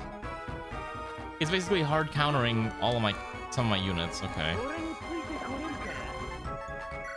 Alright, that's fine too. We'll just let Zeoposer just smack a few things, considering Zeoposer's ability is kind of sky high now. Oh my goodness, my neck is killing me. Okay. You don't have a name, but don't have stomach intestinal virus, not the close. Oh, okay. Okay, at least you don't have the lettuce problem. Yeah, that's good to hear, because having the lettuce problem would be a little awkward. Yeah, Ivy is, for lack of better words, mogging on the other enemies. I believe that's the words the kids use nowadays, mogging. So we can say that Ivy is mogging, right? That's a appropriate term that I'm probably using incorrectly. Yeah, see, look at this. They can fling hand axes all they want at Ivy, but Ivy doesn't care. But yeah, I hope you were able to recover from that. I mean, I'd say the best thing to do is just, you know, sleep it off, but I assume you have to go to work and be a productive member of society as society demands of you, and so you're not able to really just ignore it and just go off and do things like that, right? I understand. Feel better soon. Whatever you have to do, drink water. Yeah, magic. Yeah, mages get nothing. Mages are immune to everything. Where's my anti-mage weaponry? You know what's really funny? You ever play Dota?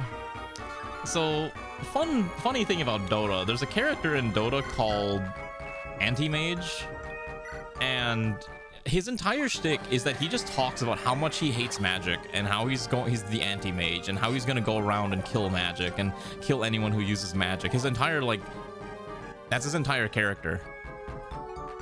I think he's got an actual name, but I don't remember what it was. Dota is so funny because the characters have the most self-descriptive names ever.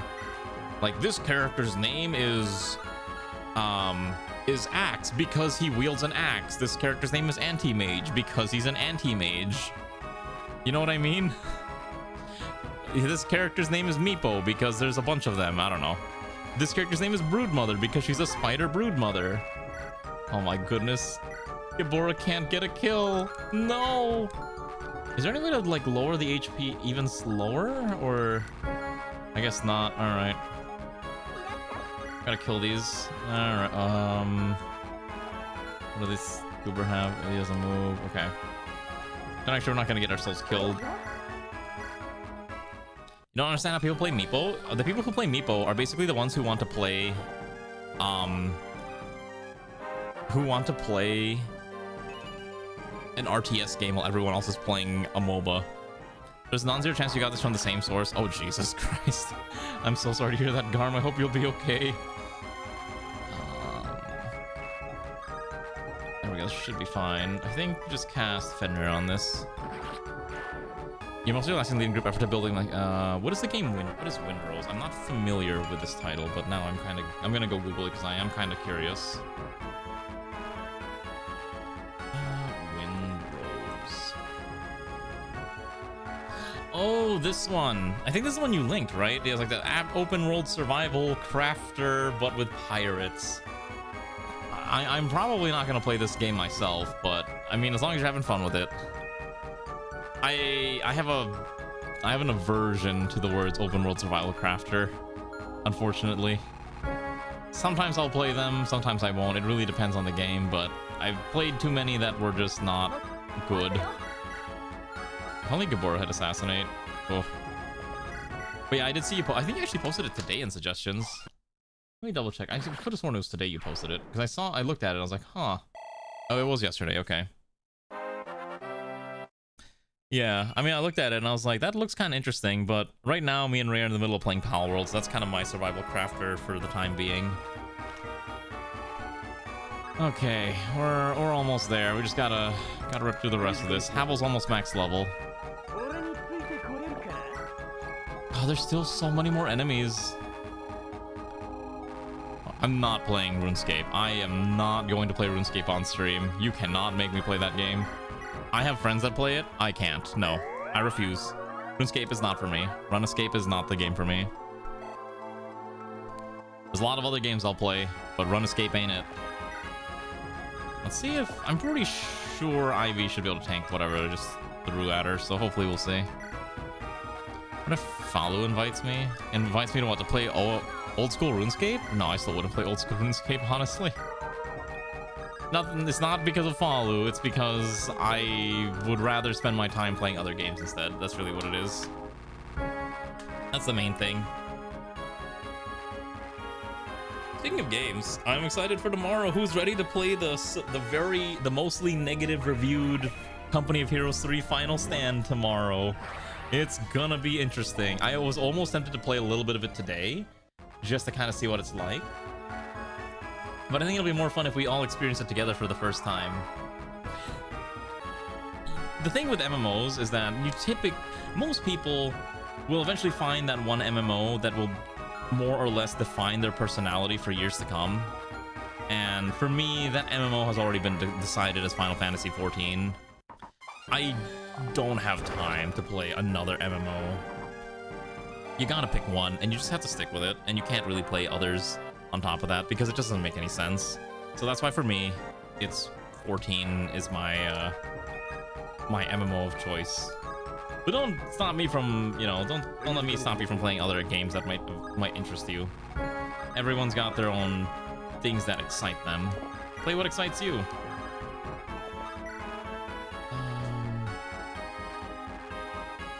Let's see.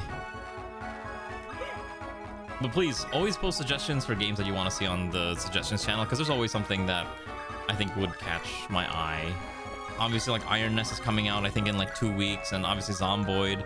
There's just like a lot of things that I'd like to play, but I just don't necessarily have the time to stream all of them, so I have to be a little picky and choosy of what gets streamed in the end.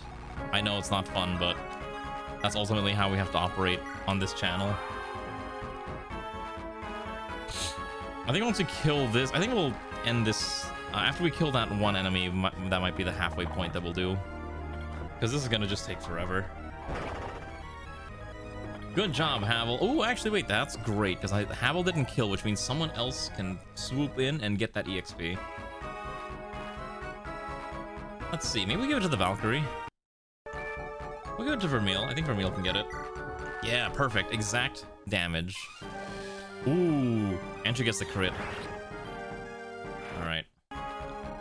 I think we'll kill this dragon, or this wyvern. Ooh, wait a second. Ooh, wait, they're so mean. They're like, you think you can just kill the dragon, the wyvern? Little did you know, this wyvern is immune to your bows. Okay. Thanks, game. Real original with that one. Okay. That's kind of annoying. I think the solution is I'm just gonna park Havel in front of it and then just use a killer axe. Actually, Cease Calling is probably fine. It's not gonna do that much damage. These enemies are super obnoxious. I hate fighting these things so much. Also, who is alive at this hour? Because I may end soon, because I'm like weirdly sweaty and itchy, and it's like driving me mad.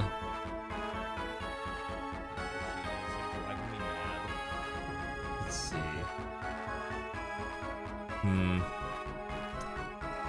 I think Lucina we might also be able to do something with at some point, but I'll have to think about that. You have to do something incredibly difficult. You have to end your new. Oh.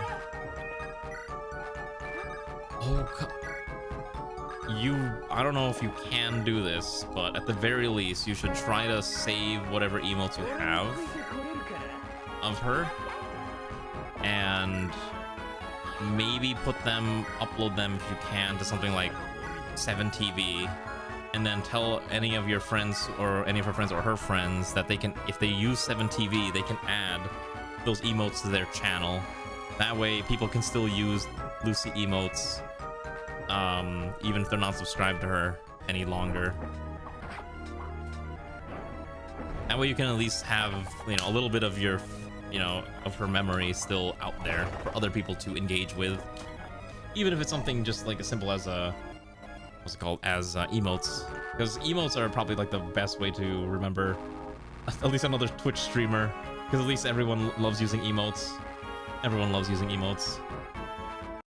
Alright, how do we kill this thing? Can I run Milky at it? No. You will have Lucy. Save that emote. Save it and just see if you can upload it to 7TV or BTTV. So you can at least still use it on Twitch on channels that do use it. Or bring the suggestion up to Whiskey. I don't know. That's an option too. I'm not sure if that's something you should be open to, but I'm just saying it is an option. Altia does not get a lot of crits. She's supposed to be a crit mage, and she doesn't get that many. I guess a lot of her crits are reliant on her being low HP. Dude, Bryce, okay, got it. Yeah. That's all I can suggest, at the very least. This map is taking these maps are so long. This map reminds me, okay. That's what I was afraid of. There's the surprise reinforcements, and they all have silver weapons, and rapiers, and silver swords, and light brands, and flycat. Yeah, okay, that's what I was afraid of. Yes, the more you progress, the more you're gonna trigger these other things. Okay, I'm getting tired, quite frankly, and this map is gonna take forever. I'm gonna suspend. Alright, well, this run is taking a long time, and we're still not even... We're getting there, but I think I'm gonna call it a night a little early today, so I can go do literally anything else. Maybe relax a bit. Maybe I'll do some drugs and play League of Legends with my friends. Probably not, because that's a bad idea, but it is something I will consider. Otherwise, I think I'm gonna just rest here, and we'll come back tomorrow. So tomorrow we're gonna try out that new game that I've been really excited for, so I hope you are willing to join me on the magical adventure of Company of Heroes 3 and revisiting the game after many, many moons of me not playing it. Right? I think that'll be fun. I think that'll be fun. So anyways, hope you have a good night, everyone. Good night, comrades, and enjoy your evening. You can say hi to Bonsenberry, the Filipino VTuber who talks a lot like with the big thick Filipino accent type of thing. My guess is that there's probably has at least 3 more streams and then we're free from this game. Maybe 2 more streams and then we're free. We gotta finish this chapter, probably get through 1.5 chapters next week, and then we'll do the finale the week after, and then we'll be done. All right, good night, everyone. Rest well and enjoy your evening. I'll be back on